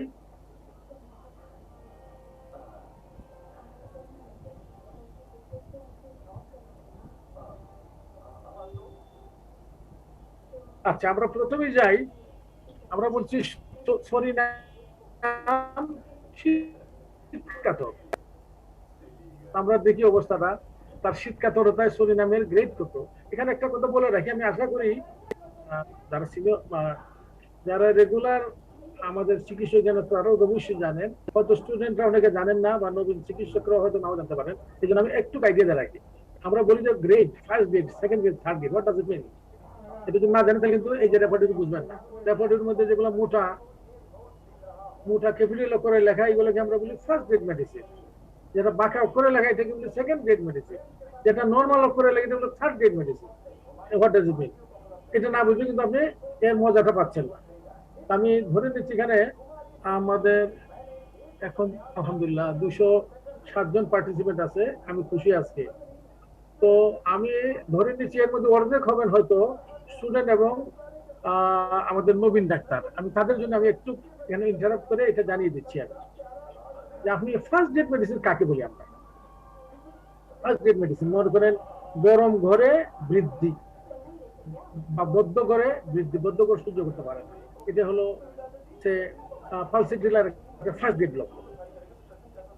মিষ্টি খুব পছন্দ, কতবার ধরে মিষ্টি খায় না, মিষ্টি একদম অপছন্দ, এটা হলো গ্রাফাইটিসের একটা ফার্স্ট গ্রেড লক্ষণ। এটার মানে থাকে, এর মানে হলো তিনটা কথা আনতে হবে এখানে, যে লক্ষণটা প্রুভিং এর স্কালে অধিকাংশ রোগীতে প্রকাশ পেয়েছিল। 1 নম্বর, প্রুভিং কালে অধিকাংশ রোগীতে প্রকাশ পেয়েছিল। 2 নম্বর, কোন প্রুভিং কালে একটা ওষুধ আমরা জানি হানিম্যান প্রুভিং করেছেন, হেরিং করেছেন, তার ছাত্ররা করেছেন, ওইগুলো আবার আমেরিকায় প্রুভিং হয়েছে, ইউরোপে প্রুভিং হয়েছে, অস্ট্রিয়ান গ্রুপ অফ প্রুভার্স অ্যাসোসিয়েশন ছিল, ওরা করেছে, এগুলো হলো রিপ্রুভিং হয়েছে। 2 নম্বর, যে মেডিসিনটা রিপ্রুভিং কালেও ভালোভাবে প্রকাশ পেয়েছে, রিপ্রুভিং কালেও। 3 নম্বর, যে মেডিসিনটা ক্লিনিক্যালি এক্সটেন্সিভলি ভেরিফাইড, যে ওই লক্ষণে এই ওষুধটা রোগীর ক্ষেত্রে দিয়ে দেখা গেছে এই লক্ষণটা ভালো হয়ে যায়, এই লক্ষণটা দূর হয়ে যায়, এটাকে বলে ক্লিনিক্যালি ভেরিফাইড। এবং যদি এক্সটেন্সিভলি ভেরিফাইড, এই তিনটা কথা যে যে লক্ষণের মধ্যে থাকবে যে ওষুধের, এইটা হলো ওই ওষুধের ফার্স্ট গ্রেড, ওই লক্ষণের ফার্স্ট গ্রেড মেডিসিন। যে প্রুভিং কালে অধিকাংশ প্রকারের মধ্যে লক্ষণ দেখা গেছে, রিপ্রুভিং কালে তাও দেখা গেছে, এবং এটা এক্সটেন্সিভলি ক্লিনিক্যালি ভেরিফাইড, এটা হলো ফার্স্ট গ্রেড লক্ষণ। আমি আশা করি আমরা ম্যাথমেটিক্যাল এইগুলা মোটামুটি কিছু করার পরে আপনাদেরকে এটাকে বলে এভালুয়েশন অফ সিম্পটম, খুব গুরুত্বপূর্ণ একটা বিষয়। লক্ষণের মূল্যায়ন। লক্ষণের দুই ধরনের মূল্যায়ন আছে, একটাকে বলে কোয়ালিটেটিভ এভালুয়েশন, একটা বলে কোয়ান্টিটেটিভ এভালুয়েশন। একটা হলো তার গুণবাচক মূল্যায়ন, একটা হলো তার কি বলবো এটাকে সংখ্যাবাচক মূল্যায়ন। আমরা ওই সময় আলোচনা করবো ডিটেলস, এখন শুধু জাস্ট বললাম। তাহলে সেকেন্ড রেটটা কি? তাহলে সেকেন্ড রেট হলো যে লক্ষণটা প্রুভিং কালে বেশ কিছু প্রুভারের মধ্যে ছিল, অধিকাংশ না, বেশ কিছু, মানে 100 জনের মধ্যে হইলে 20 জনের মধ্যে ছিল। সেকেন্ড, রিপ্রুভিং কালেও সেটা এসেছে, রিপ্রুভিং করার সময় এই লক্ষণটা প্রুভারের মধ্যে পাওয়া গেছে। এবং থার্ড হলো এটাও ভেরিফাইড, ক্লিনিক্যালি ভেরিফাইড, তবে এক্সটেন্সিভলি না, মানে কিছু পেশেন্টে ভেরিফাই করা গেছে। এটা হলো সেকেন্ড গ্রেড। তাহলে থার্ড গ্রেড হলো প্রুভিং কালে অন্তত 1-2 জনের মধ্যে এটা পাওয়া গেছে, বেশি না কিন্তু 1-2 জনের মধ্যে পাওয়া গেছে। এক, রিপ্রুভিং কালে আসেনি এবং ক্লিনিক্যালি ভেরিফাইড নয়। তাহলে এটা রাখা হয়েছে কেন? বলবো তো এটা রাখলো কেন হামাকা? না, খামাকা রাখেনি, এটা রাখছে এই জন্য যে এই ওষুধটার আরো প্রুভিং হতে পারে। তখন হয়তো এটা দেখা যাবে অন্য কোনো একটা এলাকার, অন্য কোনো একটা গ্রুপের প্রুভিং এটা অনেকভাবে আসছে, তখন তার সে থার্ড গ্রেড থেকে সেকেন্ড গ্রেডে উঠে যাবে, বা সে ক্লিনিক্যালি ভেরিফাইড হতে পারে মানে ভবিষ্যতে, তাহলে সে থার্ড থেকে সেকেন্ড গ্রেডে উঠে যাবে। এই লক্ষণগুলো হলো থার্ড গ্রেড লক্ষণ, থার্ড গ্রেড মেডিসিন, এবং যেগুলো ক্লিনিক্যালি ইউজ করা হয়, ক্লিনিক্যালি প্রুভ মেডিসিন আছে, ওইগুলো থার্ড গ্রেড, সবগুলো ক্লিনিক্যালি থার্ড গ্রেডে ধরা হয়। আমি জাস্ট এই মেটেরিমেডিকার ক্লাসে আমরা একটু আলোচনা করে নিলাম, আমার মনে হলো যে হয়তো কেউ কেউ এটা বুঝে লাভবান হতে পারেন। তা আমরা এখানে দেখবো যে যেন আসবে কি জন্য first grade, second grade, third grade কথাটা আসবে আমাদের। আমরা প্রথমে দেখি শরীরাম শীতকাতর, আমরা যদি হেভি শীতকাতর, তাহলে আমরা আশা করবো সে ফার্স্ট গ্রেড হবে। আচ্ছা দেখি আমরা দেখি এটা কোথায়। আমরা আমি শিওর যে যারা সিনিয়র হোমিওপ্যাথ তারা বিরক্ত হবেন, কিন্তু আমার মনে হয় যেহেতু আমাদের উদ্দেশ্য হলো নবীন হোমিওপ্যাথদের শেখানো, এই জন্য আমরা একটু কাঁচাভাবে আগাই। আমরা রেপার্টরি হয়তো যারা দুর্বল আছে তাদের জন্য বলছি যে শীত কাতর, গরম কাতর, এগুলো কোথায় খুঁজবো আমি? আমরা কেন্টের মধ্যে 37টা চ্যাপ্টার আছে, কোন চ্যাপ্টারে যাবো আমি? এগুলো আমরা সবাই জানি, এগুলো হলো আমি আগে বলছি জেনারেল সিমটম, কাজে আমরা জেনারেল করবো। তাহলে আমি প্রথমেই যে আমি চ্যাপ্টার খুব বেশি হলো জেনারেল গেলাম, তারপর শীত কাতর যাই, আমি কোল্ড সোজা কোল্ডে যাচ্ছি। কোল্ডে আমি আশা করছি যে ফার্স্ট গ্রেড পাবো। যদি আমি এখানে থার্ড গ্রেড পাই সরিনাম, তাহলে কিন্তু আমি মেটেরিয়াল গুলো বিশ্বাস করবো না, মনে করবো যে এটা খামাখা লিখছে। আর এখানে যদি ফার্স্ট গ্রেড পাই, তাহলে আমি কনফার্ম হলাম যে মেটেরিয়াল কথা রেপার্টরি দ্বারা সমর্থিত হচ্ছে। কোল্ড অ্যাগ্রাভেট দেখেন, তাহলে সরিনামের পজিশন আমরা দেখি, সরিনাম দেখেন ফার্স্ট গ্রেড, তাহলে আমাদের কথাটা মিললো।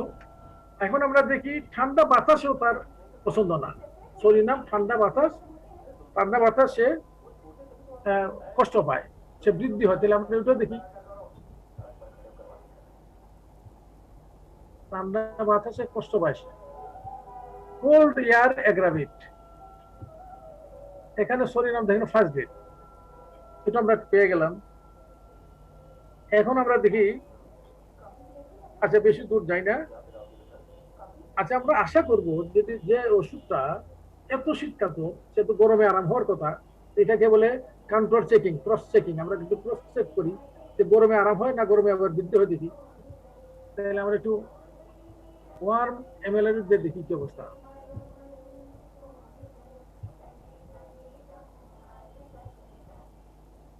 ওয়ার্ম এমএল রেপার্টরি যে শিখে গেছে তার কাছে জাস্ট মজা, ইট is A fun, just fun. এই যে ভিডিও গেম খেলে লোকেরা এইরকম। আমরা আশা করি যারা যারা যে সব ছাত্ররা শিখেন নাই বা শিখতে চান, এদেরকে আমি একটা আগে ক্লাস নিতাম বেশ 10-12 বছর আগে, বলতাম যে 7 ক্লাসে রেপার্টরিতে যে অজ্ঞ তাকে আমরা বিজ্ঞ বানাই দিব। বিজ্ঞ তো হবে না, মানে সে নলেজেবল হয়ে যাবে।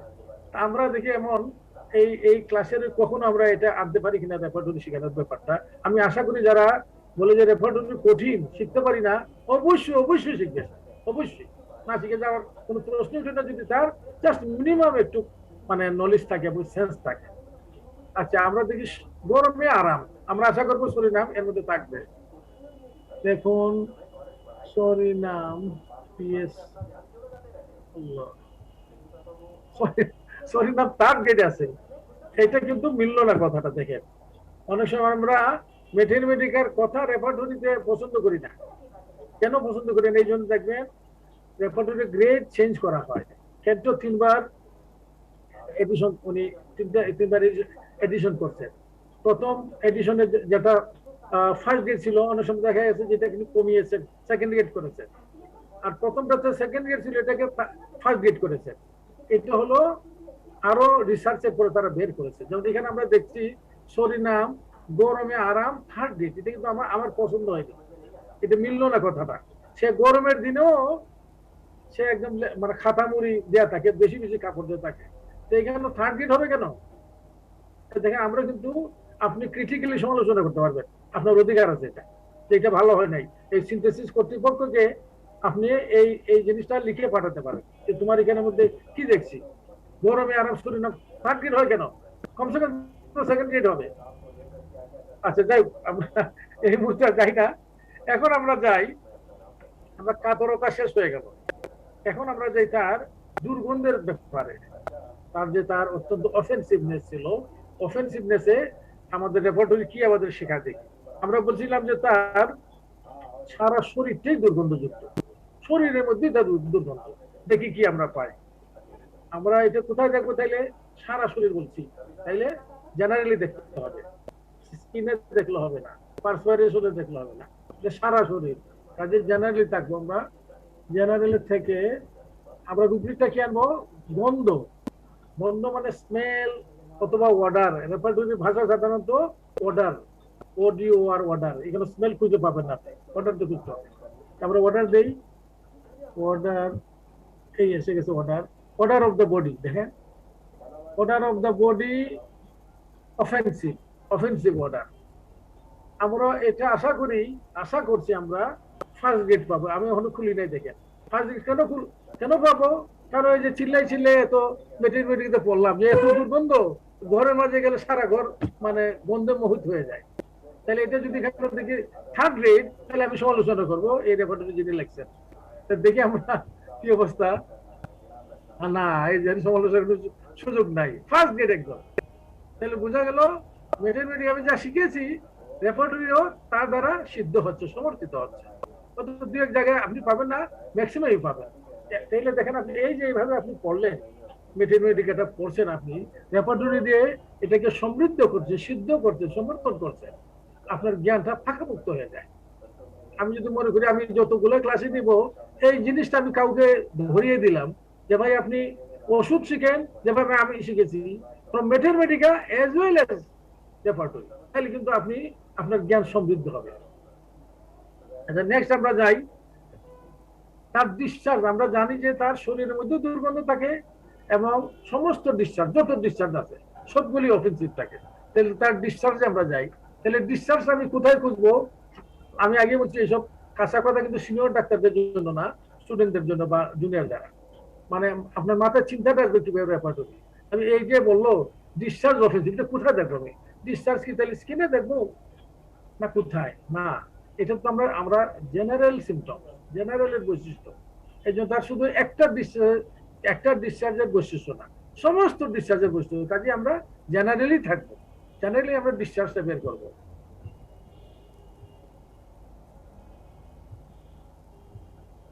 আপনি যদি রেপার্টরির কায়দাটা জেনে যান, it is just fun. Discharge, এই যে আমরা চলে আসলাম ডিসচার্জে। ডিসচার্জে কি করবো?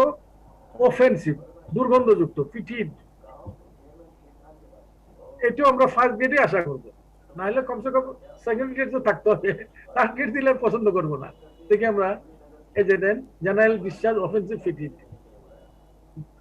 এখানে সেকেন্ড গ্রেড আছে। ওকে, এখানে পাইরোজেনাম দিছে, খুব পাইরোজেনাম, হ্যাঁ অবশ্যই খুব দুর্গন্ধযুক্ত থাকে।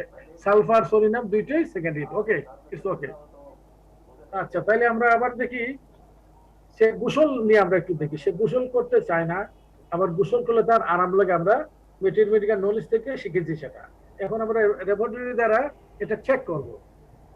আমরা গোসলে কোথায় যাব, গোসল কোথায় করে, মাথায় পানি দেয় তাহলে কি মাথা দেখবো না গায়ে দেয়, কোথায়, তাহলে এটা চিন্তা করতে হবে। এগুলো হলো জেনারেল বৈশিষ্ট্য, গোসল, খাওয়া দাওয়া, ডিজায়ার, এভারশন, এগুলো সব আমরা জেনারেলি বুঝবো। জেনারেলি যাব, গিয়ে গোসলটা লাগাবো। গোসল মানে বাথিং, সোজা bathing, bathing, aversion to bathing. Aversion to bathing আমরা বলছি যে সে গরমের দিনেও গোসল করে না, তাহলে তো এটা আমি ফার্স্ট গ্রেড আশা করবো। দেখি আমরা কি অবস্থা।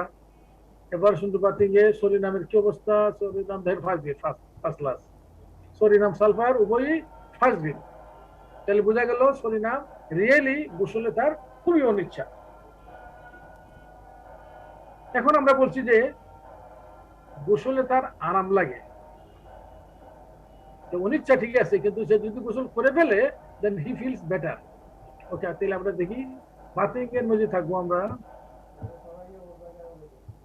বাথিং এমএল, বাথিং এ আরাম, এই যে এটা সেকেন্ড গ্রেড হলো, আমি খুশি। দেখি আমরা কি, এটা সেকেন্ড গ্রেড আছে, গোসলে আরাম লাগে। তাহলে দেখেন আমরা মেটেরিয়াল যা শিখছি আমরা রেপার্টরি দিয়ে তা কিন্তু সমর্থিত হয়ে যাচ্ছে। এখন আমরা একটু দেখি, আমরা বলছি যে তার allergic, psorinum is allergic to বা সেনসিটিভ টু এক্সটার্নাল এনভায়রনমেন্ট। বাইরের এনভায়রনমেন্টের সাথে তার শত্রুতা আছে, সহজে সর্দি লেগে যায়, হে ফিভার লেগে যায়, তার আর্টিকেরিয়া হয়ে যায়। তাহলে তার একটা অ্যালার্জিক কনস্টিটিউশন আছে তার বডিটা। আমরা দেখি তো তার অ্যালার্জিক কনস্টিটিউশন সরিনাম আছে কিনা, এটাও আমরা জেনারেলি দেখবো। এখন সবকিছু জেনারেলি অ্যালার্জিক কনস্টিটিউশন,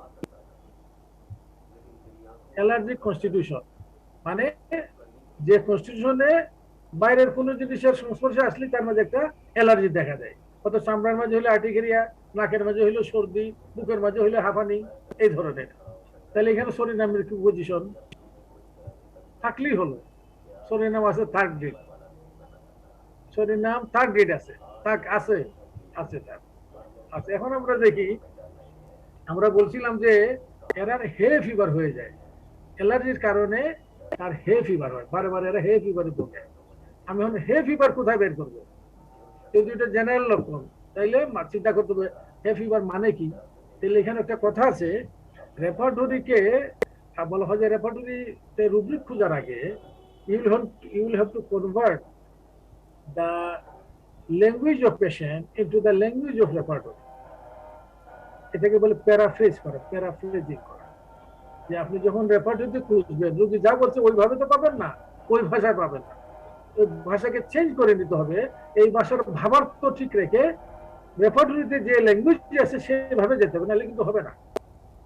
এখানে হে ফিভার আমরা জানি যদি এটা জেনারেল একটা বৈশিষ্ট্য, কিন্তু এটা নাকে দেখা যায়, নাকে।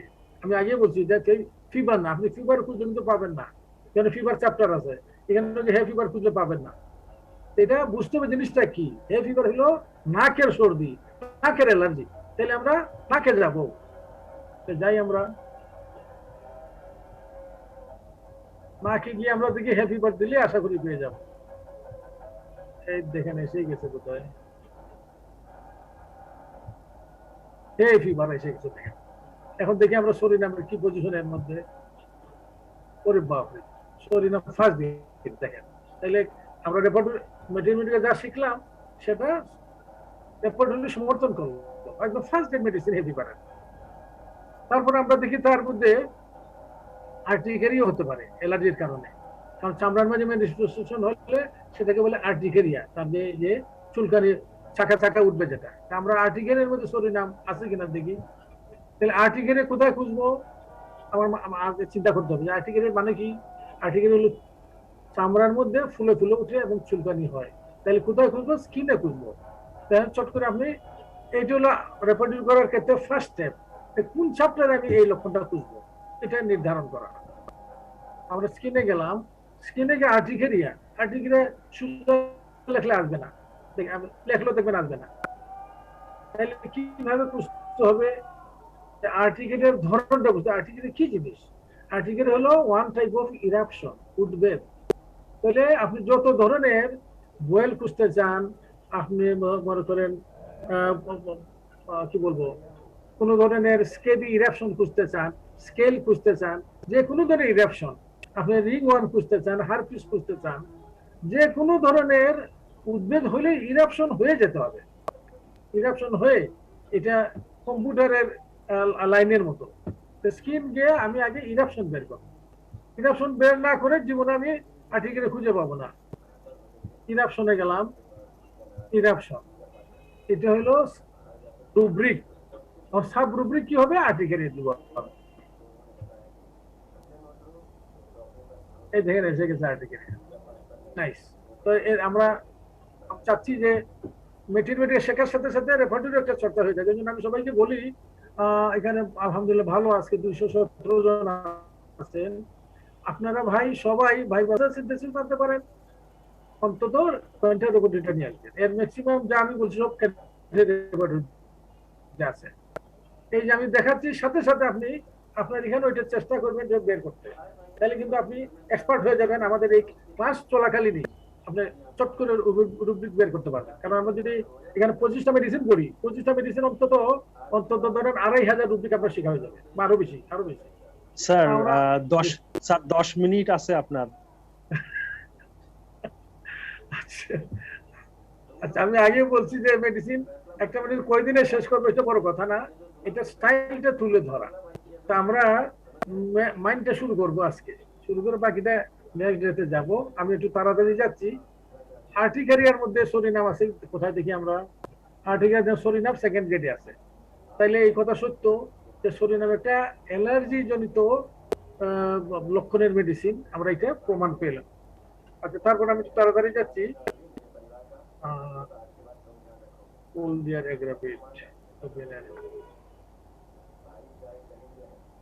আমরা বলছি যে তার লেক ও ভাইটাল হিট, সরিনামের একটা লেক ও ভাইটাল রিঅ্যাকশন আছে, তার শরীরটা ঠান্ডা হয়ে থাকে, সে ঠান্ডা হয়ে থাকে, এফেক্ট করে। তো এইটা আমরা একটু দেখি, তার লেক অফ ভাইটাল হিট তার মাঝে আছে। এটা কোথায় আমরা যাবো, লেক অফ ভাইটাল হিটটা আমরা জেনারেলি খুঁজবো। জেনারেলি গিয়ে হিট দিলাম, heat, lack of vital heat. এখানে সরিনামের ফার্স্ট গ্রেড আছে সরিনাম, আমি একটু তাড়াতাড়ি যাচ্ছি। লেক অফ ভাইটাল হিট, তারপর আমরা বলি লেক অফ রিঅ্যাকশন। ওই যে বললাম যে ওষুধ দিলে রিঅ্যাকশন হয় না, ওষুধে কাজ করে না, ওষুধের কোনো উদ্দীপনা পাই না আমরা। তাহলে এটা আমরা একটু দেখি, লেক অফ রিঅ্যাকশন।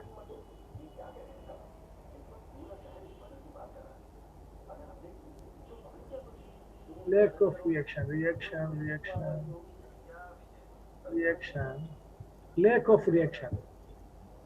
যেমন আমরা বুঝি লেক অফ ভাইটাল হিট, বা একটা সুনির্বাচিত ওষুধ দিলেও সে এটাকে কাজ দিতে পারে না। এখানে সরিনাম একদম ফার্স্ট গ্রেডে আছে, দেখেন ফার্স্ট গ্রেডে আছে। আচ্ছা, তারপর আমরা একটু দেখি, আমরা বলছি যে সরিনাম স্কিনে, স্কিনে তার অনেকগুলো বৈশিষ্ট্য বলছি আমরা। স্কিনে আমরা একটা বলছি যে, বেশিগুলো আমি নিয়ে আসি এখানে, যে তার সাপ্রেস, স্কিন যদি সাপ্রেসড হয়, স্কিন ইরাপশন, তাইলে সরিনাম আসে। আমরা এটা একটু দেখি, স্কিন ইরাপশনে সরিনাম আসে কিনা। তাহলে আমরা একটু স্কিনে যাই, eruption suppressed, eruption suppressed, suppressed. এখানে অবশ্যই সরিনাম থাকবে, সালফারও থাকবে। সালফারও ফার্স্ট গ্রেড, সরিনামও ফার্স্ট গ্রেডে আছে। আমরা আরেকটু যাই,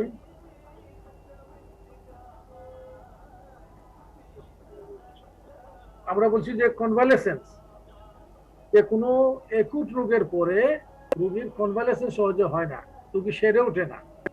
এখানে সরিনামের লক্ষণ বলছিলাম, যে সরিনাম, যে ইনফ্লুয়েঞ্জা ভুগছে, ভোগার পরে সে আর কনভালেসেন্ট হচ্ছে না, সে আর উঠে দাঁড়াতে পারছে না, অনেকদিন লেগে যাচ্ছে।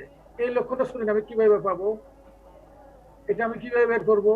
এখানেও দেখেন কিন্তু জেনারেল, আগে আমি জেনারেলে যাব, যে কনভালেসেন্স কথাটি দিলাম। কনভালেসেন্স, কনভালেসেন্স মানে রোগের ভোগ পরবর্তী যে অবস্থা, রোগ যে মানে কি বলবো, ভোগ হয়ে পরবর্তীতে ফিরে আসে তার স্বাস্থ্য, এই সময়টাকে বলে কনভালেসেন্স। কনভালেসেন্স এই জন্য হোমিওপ্যাথি শিখতে হলে ইংলিশ ভাষাও মোটামুটি ভালো জানতে হবে। কনভালেসেন্স আমরা ইনফ্লুয়েঞ্জা একটা এক্সাম্পল দিই। আমরা ইনফ্লুয়েঞ্জার পরে দেখা যাচ্ছে সে আর ইনফ্লুয়েঞ্জার পরে শরীর নাম আছে, দেখেন influenza after, convalescence, ailment during, influenza after, এখানে শরীর নাম আছে। আমরা আরেকটা বলে আজকে ইতি টেনে ফেলবো। আরেকটা আমরা, আচ্ছা আমার মনে হয় আমরা এর রেপার্টরি হয়ে গেছে, একটু আমি টেনে নিয়ে আসছি মেন্টালটা, শুধু দেখাবো। আমরা মেন্টালে আপনাদেরকে একটু দেখিয়ে রাখি। না আমার তো, আমি তো 11 পর্যন্ত পাচ্ছি, তাই না? তাইলে আমি তো আগাতে পারি। স্যার 50 পর্যন্ত পাবেন আপনি, আর 10 মিনিট আমাদের প্রশ্নোত্তর। মানে আর কত মিনিট আছে আমার? যদি লাগে আপনি একটু নিতে পারেন। জি জি, আমাকে তো টাইম দিন না আপনি। জি জি জি জি জি 11টার আগে শেষ করব। জি। আচ্ছা, মেন্টালে আমি আগে বলছিলাম আপনাদেরকে যে একটা ওষুধ শেখার জন্য মেথমেটিকা এই দুইটাতে একদম হেভি জোর দেবেন। তার জেনারেল ফিচার গুলা আলাদা আলাদা ভাবে বের করা।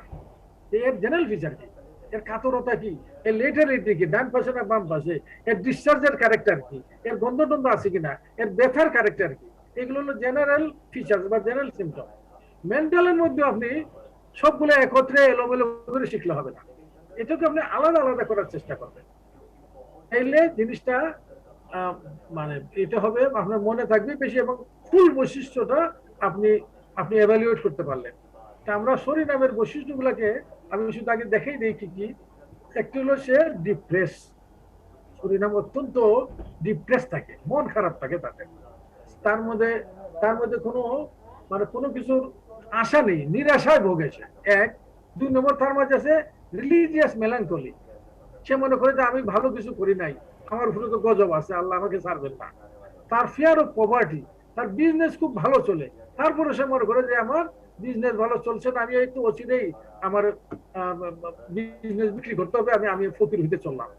তারপরে আমি জাস্ট একটু দেখিয়ে দিই। তারপরে তার মধ্যে একটা আছে ইনফিরিয়রিটি কমপ্লেক্স, সে মনে করে যে আমার দ্বারা আমি অন্য আমার যারা আত্মীয় তাদের সমকক্ষ হতে পারবো না, আমি তো গরিব হয়ে গেছি, এবং আমার তখন গাড়ি টাড়ি ছিল আমি বিক্রি করে দিছি, কাজে আমার ওদের সামনে সে নিচু হয়ে থাকে, তার মনটা ছোট হয়ে যায়, তার মধ্যে একটা ইনকম্পিটেন্স, একটা ইম্পর্টেন্স তার ডেভেলপ করে তার মধ্যে। তারপরে আমরা বলছি despair of recovery when sick, সে যখন অসুস্থ হয়, যত সামান্য অসুখই হোক, অথবা ডাক্তার তাকে বলছে যে আপনার কিছু হয় নাই, অথবা আপনার অসুখটা অত্যন্ত সামান্য, তবু সে তার মাঝে একটা অনারোগ্যের একটা দুশ্চিন্তা থাকে, আরোগ্য হতাশা থাকে। এবং এর মধ্যে সে দেখে আমরা অত্যন্ত ইরিটেবল থাকি, এই যে তার অত হতাশা, এত তার দুঃখ বেদনার মধ্যে তার তো মেজাজ ভালো থাকার কথা না, সে এক্সট্রিমলি ইরিটেবল থাকে, এবং তার মাঝে বিভিন্ন ডেলিউশন থাকে। এই জিনিসগুলো হলো নামের মেন্টাল ফিচার, মানসিক বৈশিষ্ট্য। আমরা আলাদা করছি এখানে, আজকে একটু একটু বলে আমরা আগামী দিন রেপোর্টে যাবো। এর ডিপ্রেশনটাকে দেখেন, এর মাঝে একটা ডিপ্রেশন, সবসময় মন খারাপ করে থাকে। সে বলা হয় যে সরিনাম পেসিমিস্টিক এবং সালফার হলো অপটিমিস্টিক। সরিনাম বলবে যে আমার গ্লাসটা অর্ধেক ভরা, অর্ধেক খালি, আর সালফার বলবে আমার গ্লাসটা অর্ধেক ভরা। এর মাঝে ডিফারেন্স দেখেন, অর্ধেক ভরা মানে আমি আশা যে পুরাটা ভরতে পারে, আর আমার গ্লাসটা অর্ধেকই খালি মানে আমার তো নেগেটিভ অ্যাটিটিউড, আমার পুরাটা আমি পেলাম না। এই জন্য সরিনামটি বলে পেসিমিস্টিক এবং ইন্ট্রোভার্টেড, আর সালফার হলো অপটিমিস্টিক এবং এক্সট্রোভার্টেড। এরা মানুষের সাথে মিশে কথা বলে, অনেক পাণ্ডিত্যপূর্ণ কথাবার্তা বলে, এইসব বলে। এবং তারা হলো সরিনাম ওর is unduly about events which may never come, সে এমন একটা দুশ্চিন্তা করে যে এই দুরবস্থা তার কোনোদিন আসবেই না, খামাখাছি এটা দুশ্চিন্তা করে। এই জন্য এটা একটু খুব ইম্পর্টেন্ট সরিনামের। সালফারটি উল্টা, সালফার অপটিমিস্টিক আর হলো সবসময় নৈরাশ্য এবং হতাশায় ভোগে। তার মধ্যে রিলিজিয়াস মেলানকলি আছে, সে সবসময় মনে করে যে আমার সে যথেষ্ট পায়াস, তবু মনে করে যে আমার মুক্তি আসবে না, পরকালে আমাকে মানে ধরা হবে এবং আমার আমার এই পাপে থেকে আমি মুক্ত হতে পারবো। তার মধ্যে একটা রিলিজিয়াস মেলানকলি একটা আছে, তার একটা সাইকোলজিক্যাল ডিপ্রেশন। তারপরে তার মাঝে আছে ফিয়ার অফ পভার্টি। তার বিজনেসটা অত্যন্ত ভালো চলছে, তবু মনে করে যে আমার লাভ হচ্ছে না, আমার বিজনেসটা নিচের দিকে যাচ্ছে, আমি আরো উপরে উঠতে পারবো না। সব সময় একটা মেঘাচ্ছন্ন ভাব থাকে তার প্রসপারিটি নিয়ে, এটাকে বলে ফিয়ার অফ পভার্টি। তারপরে ওই যে আমি ইনফিনিটি কমপ্লেক্স আগেই বললাম, দেশে যেহেতু তার বিজনেস ভালো যাচ্ছে না, তার রোগ ভালো হবে না, সে সবসময় ডিপ্রেস থাকে, তার মধ্যে একটা ইনফিনিটি কমপ্লেক্স ডেভেলপ করে। সুপ্রিম কমপ্লেক্স না, সুপ্রিম কমপ্লেক্স ধরেন প্লাটিনামের হয়, লাইকোপোডিয়ামের হয়, কিন্তু এর হবে সময় ইনফিনিটি কমপ্লেক্স। সে নিজের ছোট মনে করবে, অন্যদের চাইতে সে তার অবস্থাটা নিচে, অন্যদের সাথে কম্পিট করার যোগ্যতা তার নেই, এটা মনে করবে সে। এবং ডেসপায়ার রিকভারি হোয়েন সিক, সে ভালো আছে, ডাক্তার বলছে তার অসুখ তেমন সিরিয়াস না, অথবা কিছুই নাই, টেস্টে কিছু পাওয়া যায় নাই, কিন্তু তারপরে সে সবসময় মনে করে আমার একটা অসুখ আছে, লুকায়িত এখনো ধরা পড়ে নাই, এবং এটি আমাকে তল করবে, নিয়ে যাবে আমাকে। এবং এর ফলে এই দুশ্চিন্তা করতে করতে এমন তার মধ্যে সুইসাইডের টেন্ডেন্সি এসে যায়। আমার তো বিজনেস নাই, আমার সব কিছু জন্য নৈরাশ্য, কাজে সে এমনকি সুইসাইডাল টেন্ডেন্সি আছে। আমরা আগামী দিন রেপার্টরিতে দেখবো সুইসাইডাল টেন্ডেন্সিতে সরিনাম কদ্দূর আসে। তারপর আমরা বলছি সে এক্সট্রিমলি ইরিটেবল থাকে, যে মানুষ এত হতাশায় এত নৈরাশ্যে বোঝে, সে মানে খুশি থাকে কি করে, কাজেই তার মধ্যে একটা ইরিটেবিলিটি আছে, ইজিলি অ্যাঙ্গার, ডিজেক্টেড এইসব থাকে তার মধ্যে। এবং দেখা গেল যে সরিনামের বাচ্চারাও সে সারাদিন ভালো থাকে, কিন্তু রাত্রেবেলা বোর চিল্লাচিল্লি করে, রাত্রেবেলা খুব ডিস্টার্ব করে, তার মনের মধ্যে কোনো শান্ত ভাব থাকেই না, তার মাঝে ডেলিউশন থাকে কিছুটা। সে মনে করে তার শরীরটা মাথা থেকে আলাদা, তার ব্রেনটা তার তার মাথার মধ্যে ব্রেনের জন্য এনাফ জায়গা নেই, ব্রেনটা অনেক বড় এবং এটা তার মাথাকে ঠেলছে, এই ধরনের। এটা তো ইম্পর্টেন্ট না, আমরা এর আগে যতগুলো বললাম এইগুলোই মোটামুটি সরিনামের মেন্টাল ফিচার্স। এই মোটামুটি আমি ধরে নিলাম যে আজকে আমরা সরিনামের মাইন্ড পর্যন্ত শেষ করলাম। নেক্সট ডেতে আমরা তার বাকি যে পার্টিকুলার লক্ষণগুলো আছে, ইনক্লুডিং স্টোমাক এবং এই এলিমেন্টারি সিস্টেম, আমরা আশা করি আগামী দিন শেষ করবো উইথ রেপার্টরি। এবং সর্বশেষে আমরা এট দ্য এন্ড খুব ভালো একটা জিনিস আছে, আমি দেখাই আপনাদের। এই যে দেখেন, আমি নিজে বানিয়েছি এটা, সালফার এবং সরিনামকে আপনি কম্পেয়ার এন্ড কন্ট্রাস্ট করবেন কিভাবে। অনেকগুলো পয়েন্ট, 11টা পয়েন্ট আছে, আমরা এগুলো আলোচনা করবো। আজকে আমি এখানেই রাখছি। আসসালামু আলাইকুম ওয়া রাহমাতুল্লাহ। ধন্যবাদ স্যারকে। আমরা যেহেতু সম্মানিত উপস্থিতি, আমরা যেহেতু মৌখিক প্রশ্ন গ্রহণ করি না, আপনাদের আজকের সালফারের বিষয়ে কোনো প্রশ্ন থাকলে আপনারা চ্যাট বক্সে প্রশ্ন করতে পারেন। সরিনাম সম্বন্ধে? জি, সরিনাম সম্পর্কে আজকের আলোচনার বিষয়ে, সরিনাম সম্পর্কে কোনো আলোচনা মানে কোনো প্রশ্ন থাকে আপনারা চ্যাট বক্সে করুন।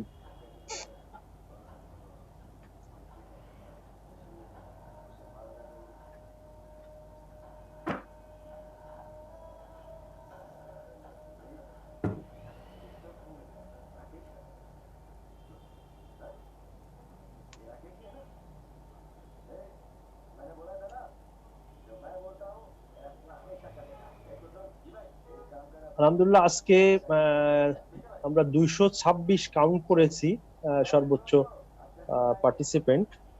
যদি এটা স্টেবিলিটি থাকে না, ড্রপ করে, তো আমরা ম্যাক্সিমাম আমরা 226 কাউন্ট করেছি।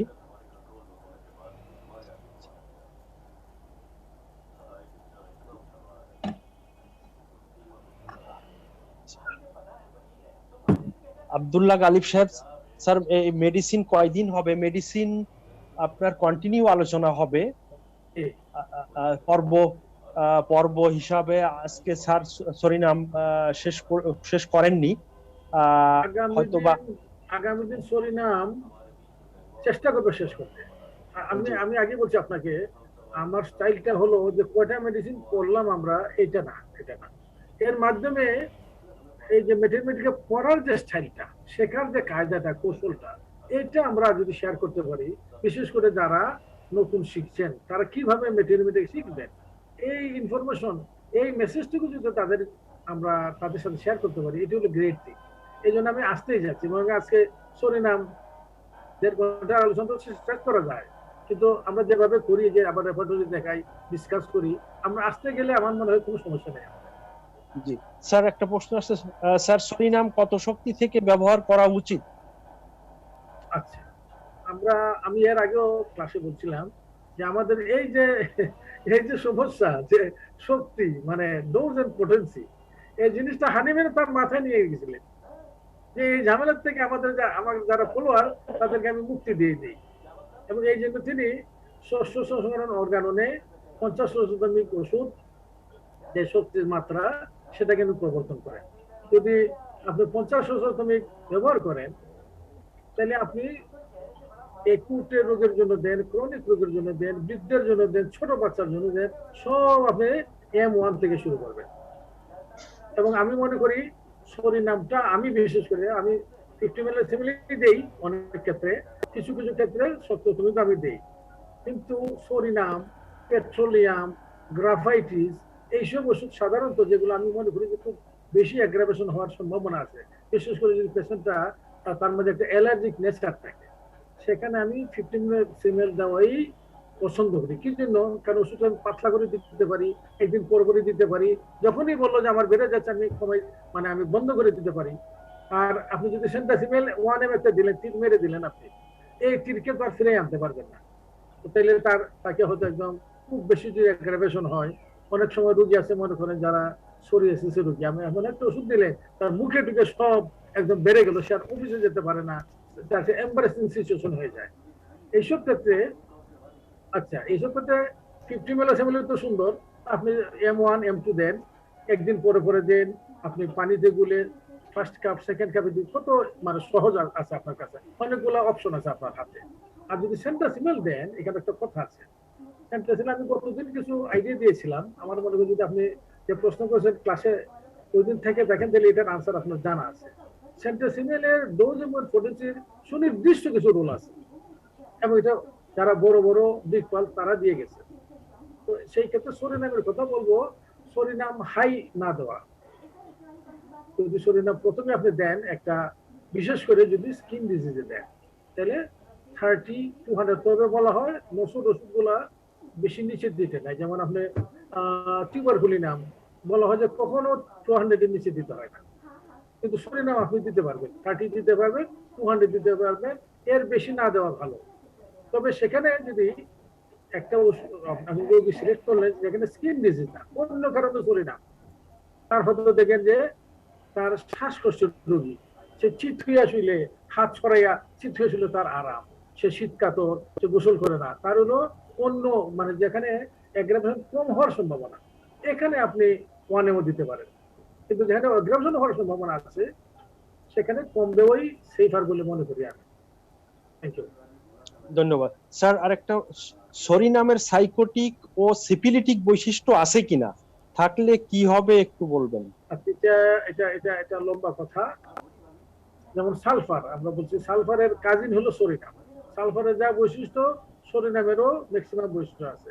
সালফার আমরা জানি প্রধান ছিল 3টে মাইজমকে কভার করে, এমনকি আমরা গতদিন দেখাই, এটা আমি দেখাইতে পারিনি, আমি একটা দেখাচ্ছি আপনাকে, এখানে দেখে যাচ্ছি। সরিনামে দেখেন ওয়াটের মধ্যেও সালফার ফার্স্ট দিন, ওয়াটে দেখেন সালফার ফার্স্ট গ্রেড, তাহলে সালফার এবং সরিনাম উভয়ই এরা মূলত এরা হলো অ্যান্টিসোরিক, কিন্তু তাদের মধ্যে অ্যান্টিসিপিলিটিক এবং অ্যান্টিসাইকোটিক নেচারও আছে। মনে করেন আপনি, আমরা যদি তার মাইন্ডটা আমরা খুঁজি, মাইন্ডে যাই, তো মাইন্ডের মাঝে আপনি যেটা সোরার লক্ষণ কি, সোরার লক্ষণ হামাকা দুশ্চিন্তা করা, চিন্তা, ভয়, তার মনের মাঝে নানা ধরনের দুশ্চিন্তা, এইগুলো হলো সোরার কাজ। সাইকোসিসের কাজ কি? তার মধ্যে নানা ধরনের কনফিউশন, নানা ধরনের জিনিস লুকিয়ে রাখা, ছুপিয়ে রাখা, প্রকাশ না করা, এইগুলো হলো সাইকোসিসের লক্ষণ। সিফিলিসের কি? যেটা অনেকটা destructive process mentally and physically. এখানে একটা লক্ষণ আমরা পড়েছি, দেখেন যদি আপনি খেয়াল করে থাকেন, যে এরা এতই হতাশায় নিমজ্জিত হয়, they want to commit suicide. যে সুইসাইড করতে চায়, it is a great symptom of syphilis. শরীর নামের মধ্যে সিফিলিস আছে কি নাই? Thank you. ধন্যবাদ। আমাদের ক্লাসের অডিও চেয়েছেন, ক্লাসের অডিও আমরা বাংলাদেশ হোমিওপ্যাথিক পরিষদের একটা ইউটিউব চ্যানেল আছে, আপনারা সবাই সাবস্ক্রাইব করবেন, ওখানে দেওয়া হচ্ছে। আপনারা বাংলাদেশ হোমিওপ্যাথিক পরিষদ এই নামে একটা ইউটিউব চ্যানেল আছে। এই যে ক্লাসগুলা হচ্ছে, এই ক্লাসগুলাকে আমরা এক সপ্তাহ পরের থেকে আমরা ইউটিউবে চ্যানেলে পোস্ট করছি। আপনারা সেখান থেকে অডিও ভিডিও সবগুলাই পাবেন। এই যে ক্লাস হচ্ছে এই ক্লাসের এটা পেয়ে যাবেন। আর নেক্সট ক্লাস আসলে আমাদের এই মেটিনা মেডিকার আমাদের ফারুক ইলাহি স্যারের ক্লাসটা হবে প্রতি বুধবার রাত 9:30 থেকে 11টা। এটা আপনারা মনে রাখবেন। আরেকটা প্রশ্ন আসছে sir, what will be difference suppression of skin disease between sulphur and psorinum? Sulphur এবং সুরিনামের আমি বুঝতে পারছি ডিফারেন্স সাপ্রেশন। না বলছি, আমি যদি বুঝে থাকি ওনার কোশ্চেন, আনসারটা হবে এমন, সালফার এবং সুরিনামের দুইটাতেই আমরা সালফারে পড়েছি, মাত্র গতদিনে পড়লাম, যে তার যে সাপ্রেশন অফ স্কিন ডিজিজ হয়ে এমনকি অন্য কিছু সাপ্রেশন হতে পারে, হয়ে নতুন কোনো কিছুর উদ্ভূত মানে হওয়া, নতুন কিছু উদ্ভূত হওয়া। সুরিনামের মধ্যে এই জিনিসটা আছে। তাহলে আমি সালফার দিবেন না সুরিনাম দিবেন, কিভাবে আপনি নির্ধারণ করবেন? সোজা কথা একদম, যেখানে খালি তো এটা তো একটা লক্ষণ যে সাপ্রেশন অফ দ্য সিম্পটম বা ইরাপশন, কিন্তু এখানে সরিনামের বৈশিষ্ট্য আছে কিনা, এই যে মেন্টাল হেলথগুলো বললাম, এই যে কাতরতা বললাম, তার জেনারেল বৈশিষ্ট্য আছে কিনা, that will decide what medicine you will prescribe, psorinum বা sulphur. Thank you. Thank you. আর সপ্তাহে 2 দিনের ক্লাসের কথা বলছেন, আমাদের 2 দিন ক্লাস হচ্ছে। আমাদের কিন্তু রবিবার এবং বুধবার 2 দিন ক্লাস হচ্ছে পরিষদের পক্ষ থেকে। শুধুমাত্র ফারুক ইলাহি স্যার বুধবারে ক্লাস নিচ্ছেন, এবং আমাদের যে অন্য আলোচকরা আছেন, বিজ্ঞ আলোচকরা আছেন, ওনারা ক্লাস নিচ্ছেন হলো রবিবার। টাইম একই, 9:30 থেকে 11টা। আমাদের প্রতি সপ্তাহে 2টা ক্লাস চলছে, একটা রবিবার এবং একটা বুধবার।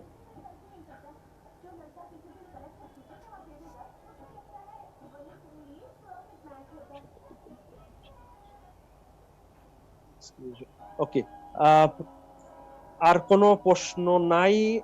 আমাদের নেক্সট ক্লাসে আগামী রবিবারের ক্লাস আলোচ্য বিষয়টা জানিয়ে দেই। আগামী রবিবার আমাদের ক্লাস হবে হানেমানের প্রত্যাশা ও অর্গাননের ভূমিকার উপরে আলোচনা করবেন ডাক্তার কে এম আলাউদ্দিন, সহসভাপতি বাংলাদেশ হোমিওপ্যাথিক পরিষদ। আগামী রবিবারে আমাদের ক্লাস হবে, আপনারা যোগদান করবেন। আজকের আরো কয়েক মিনিট সময় দিব, আপনারা যদি কোনো প্রশ্ন থাকে আজকে সরিনামের উপরে আপনারা প্রশ্ন করতে পারেন।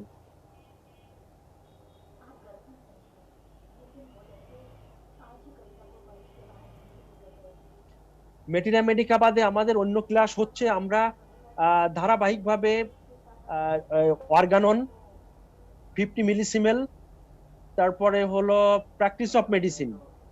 আর স্যার নিবেন, ফারুক ইলাহি স্যার নিবেন, 2টা তো অলরেডি করছেন উনি, মেটিনা মেডিকা এবং রেপার্টারি। এর পরে আছে আপনার ক্রনিক ডিজিজ। আমাদের আমরা বাই রোটেশনে সবগুলা বিষয় আলোচনা করব।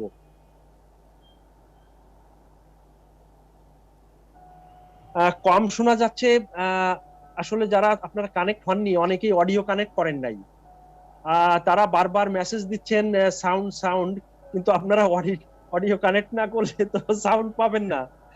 এখানে আমি দেখছি যে অনেকেই আপনারা অডিও কানেক্ট করতে পারেন নাই, সম্ভবত আপনারা নতুন হতে পারেন। তো আপনি যদি ভিডিও কানেক্ট করলেন, অডিও কানেক্ট না করলে আপনি সাউন্ড পাবেন না।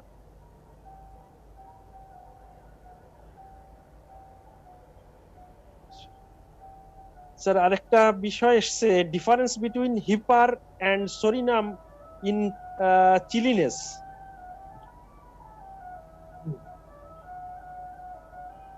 এটা আমরা মনে হয় হিপার তো গড়ানো হয় না, তবুও একটু বলছি আমি। আসলে যদি আমরা বলি যে কে বেশি কে বেশি শীতকাতর, তাহলে বলবো যে মানে কেহ কারে কি জানি নাহি পারে সমানে সমান।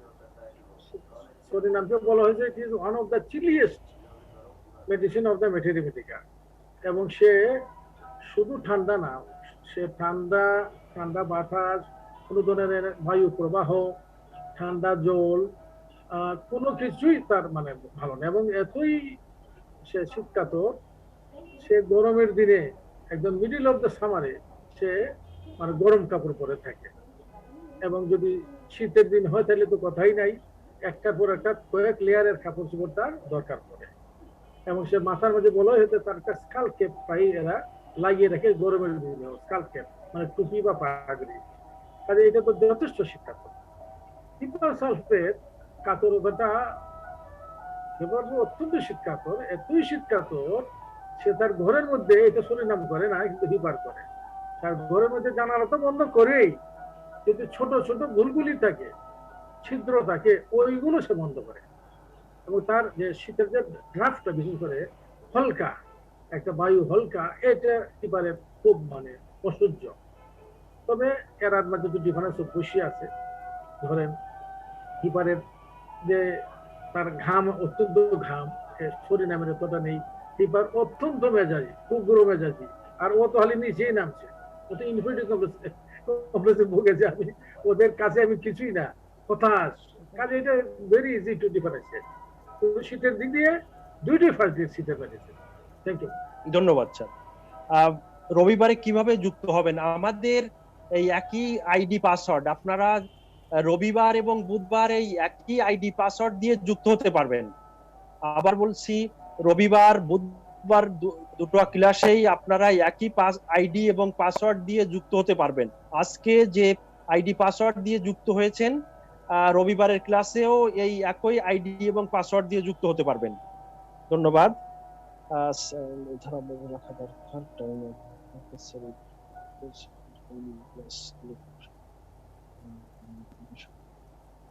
presentation regarding this actually with this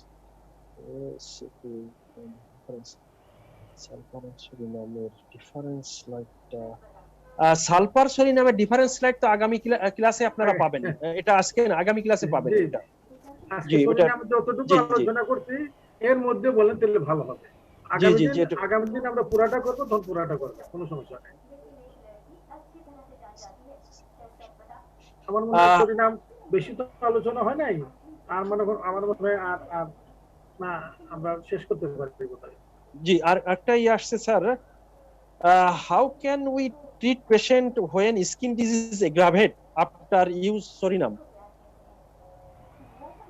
তাহলে যে ওই যে বললাম যে prevention is better than cure. আপনি যখন মনে করবেন একটা রোগী সে এমন একটা ওষুধে ভুগছে, আপনার কাছে আসছে যেখানে অ্যাগ্রাভেশন হওয়ার সম্ভাবনা আছে, এটা কিন্তু যে চিকিৎসক উনি বোঝেন এটা, যে এই রোগীটার, কারণ তার যখন হিস্ট্রি নেন, হিস্ট্রির মাঝেই তার মাঝে যে একটা বিরুদ্ধ ভাব আছে টুয়ার্ড দ্য এক্সটার্নাল এনভায়রনমেন্ট, তার মাঝে একটা অ্যালার্জিক টেন্ডেন্সি আছে, তার মাঝে স্কিনের লক্ষণগুলোর বাড়াবাড়ির একটা চিহ্ন আছে, তার চুলকানি অত্যন্ত বেশি হয়। এমন একটা রোগীতে তাও যদি যে ওষুধটা যত বেশি সিমিলিমাম হবে, তার অ্যাগ্রাভেশনটা তত বেশি হবে। যদি সিমিলিমাম না হয় তাহলে কিছুই হবে না। এই জন্য আগের থেকে আপনি যাতে অ্যাগ্রাভেশন না হয় বা কম হয় এর ব্যবস্থা নিতে হবে। এই জন্য আমি বেটার বলবো যে হানিম্যানে যে 50 ml পটেন্সি দিয়ে গেছেন আমাদের জন্য এত কষ্ট করে, এটাকে আমরা কেন কাজে লাগাই না? আমরা সরিনাম ওখানে ওইভাবে আপনার গ্রাজুয়েটেড ডোজে দিব এবং পাতলা করে দিব। দরকার একদিন আপনি প্রথমে একদিন পরে পরে দেওয়া শুরু করেন, যদি মনে করেন তার মধ্যে অ্যালার্জিক ভাবটা বেশি আছে, আপনি ফার্স্ট কাপ সেকেন্ড কাপে দিতে পারেন। এরপরেও যদি হয় তাইলেও কিন্তু সেটা হবে খুব মানে সাময়িক হবে। আপনি সেকেন্ড কাপে দিচ্ছেন, একদিন পরে পরে দিচ্ছেন, এটা তার আকারে মানে মহা অ্যাগ্রাভেশন হওয়ার কোনো কারণ নাই, হইলে খুব কম হবে। এটা যদি একটু ধৈর্যতা থাকে নিজের থেকেই চলে যাবে। এখন কথা হলো যদি আপনি সেন্টাসিমিল দিয়ে থাকেন, একটা সোরিয়াসিস কেসে আপনি দিলেন, আজকাল দিকে অনেক ডাক্তার এই সিএম ছাড়া কথা বলে না। কয়েকদিন আগে আমার কাছে একজন রুগী দেখলাম, মানে 200 থেকে সিএম এইভাবে অন্তত 10-12টা ওষুধ খেয়েছেন, 200 থেকে শুরু করে সিএম গত 15 বছরে। এই জায়গায় আমি এটা সমালোচনা করি না, দিস ইজ এ ফ্যাক্ট, আমি দেখলাম। এই জন্য আপনি যদি সেন্টাসিমেল ভুলে এমন করে থাকেন, ভুলে বা অজ্ঞতাপ্রসূত ভাবে, এবং তার অত্যন্ত বেশি অ্যাগ্রাভেশন হয়ে গিয়ে থাকে, সেখানে নিয়ম হলো শুধু শরীর বলে কথা না, যে সেখানে আপনি মনে করেন যে ওয়েট করলে রোগটা কমে যাবে, যদি মনে করেন তাহলে তাকে বলবেন ওয়েট করতে, যে হয়তো এটা কালকের থেকেই বা পরশুর থেকে এটা আস্তে আস্তে কমে যাবে। আর যদি মনে করেন যে না, তার একদম প্রাণান্তকর অবস্থা হয়ে গেছে, মনে করেন কোন একটা শ্বাসকষ্ট রোগী, তার এতই শ্বাসকষ্ট যে তার রেসপিরেটরি ফেলিয়ার হয়ে যেতে পারে, আপনি কোনো একটা হার্টের রোগী তাকে ডিজিটালি দিয়ে দিলেন, আপনি খুব হেভি ডোজে, যে তার এখন এমনই অবস্থা যে তার মানে তার পালস হয়ে যাচ্ছে হয়তো 40, এমন যদি হয়ে যায় যে তার শারীরিক ক্ষতি হয়ে যাবে, তাহলে এটাকে অ্যান্টিডোট করতে হবে। অ্যান্টিডোট কোন ওষুধকে কি দিয়ে করা হয় এটা আমাদের বই আছে, বইয়ের মধ্যে আপনি দেখতে পারেন, এবং বই দেখে অনেক সময় সিঙ্গেল অ্যান্টিডোট তাকে দিলে একটাই দিবেন, যদি 2-3টা থাকে তাহলে আবার দেখতে হবে যে কোনটার সাথে তার লক্ষণের মিল বেশি আছে, ওই পটেন্সি দিয়ে তাকে অ্যান্টিডোট করতে হবে। Thank you. ধন্যবাদ স্যার। আচ্ছা, আমরা আমরা আজকে শেষ করব। আমি ধন্যবাদ জানাতে চাই। আজকে আপনারা জানেন যে অনলাইন অনেকগুলা ক্লাস চলছে আমাদের অনেক অনেক অন্যান্য গ্রুপে। তো আজকে কয়েকটা গ্রুপের আলোচনা বন্ধ আছে, শুধুমাত্র ফারুকলাই স্যারের আলোচনাটা শোনার জন্যে সব আমি বিশেষ করে দর্পণ গ্রুপের কে আমি ধন্যবাদ জানাচ্ছি। তারা ক্লাসটা বন্ধ রেখেছেন। আজকে এখানে তারা পার্টিসিপেন্ট আজকে এখানে যুক্ত হয়েছেন, এবং আমার মনে হয় যে যেখানে ভালো আলোচনা হয় আমরা সবাইকে স্বাগত জানাবো, এবং যেখানেই যেখানেই ভালো আলোচনা হবে আমরা সেখানেই এনকারেজ করব, সেখানেই আমাদের যারা আছেন শিক্ষার্থী আছেন তারা শিখবেন। আমাদের হোমিওপ্যাথি শেখার কোনো শেষ নাই, আপনারা জানেন। তো এখানে অবশ্যই আমরা ধরে নিব যে আমাদের বিজ্ঞ এবং অনেক দিনের অভিজ্ঞ সম্পন্ন আমাদের টিচার আমাদের ফারুক ইলাহি স্যার, ওনার আলোচনায় সবাই যুক্ত হবেন। আম, আর আমাদের জানেন যে পরিষদ, বাংলাদেশ হোমিওপ্যাথিক পরিষদ 1970 সালে প্রতিষ্ঠিত, এবং বাংলাদেশে ক্লাসিক্যাল হোমিওপ্যাথির ধারক এবং বাহক। এবং আমরা আমাদের যে আলোচক যারা আছেন ওনারা ক্লাসিক্যাল হোমিওপ্যাথি আলোচনা করছেন, এবং আপনারা জানেন অর্গানন, বিশেষ করে অর্গান এবং 50 মিলিসিমাল আমাদের টার্গেট। এবং আমরা যেন ক্লাসিক্যাল হোমিওপ্যাথ তৈরি করতে পারি, এটাই আমাদের টার্গেট। তো আপনারা সবাই এখানে যুক্ত হবেন, এবং নতুন এবং শিক্ষার্থী যারা আছেন তারা আমার মনে হয় যে আপনারা প্রথম থেকেই আপনার একটা সঠিক ধারায়, এখানে তো অনেকগুলা মত পথ এর ভিতরে দেখছেন যে অনেক মত পথ তৈরি হয়ে গেছে আমাদের হোমিওপ্যাথিতে। তো আমরা চাইবো যে আপনারা সঠিক পথে থাকবেন হোমিওপ্যাথিতে, ক্লাসিক্যাল হোমিওপ্যাথির সঙ্গে। তো যারা কষ্ট করে আজ যুক্ত হয়েছেন আমি সবাইকে ধন্যবাদ জানাচ্ছি, এবং আগামী রবিবারের ক্লাসে আপনারা যুক্ত হবেন, এবং পরের বুধবারের ক্লাসে ইয়ের সরিনামের বাকি অংশ আপনারা শুনবেন। আসলে আজকের ক্লাস যারা করেছেন আগামী ক্লাসটা যদি না করেন তাহলে এটা অপূর্ণাঙ্গ রয়ে যাবে। তো যার জন্য আপনারা আশা করব আপনারা যুক্ত হবেন। তো এই আশাবাদ ব্যক্ত রেখে আজকে আমাদের এই আলোচনা অনুষ্ঠান এখানে শেষ করছি। সবাই ভালো থাকবেন এবং সবার সুন্দর ভবিষ্যৎ কামনা করি। আসসালামু আলাইকুম ওয়া রাহমাতুল্লাহ।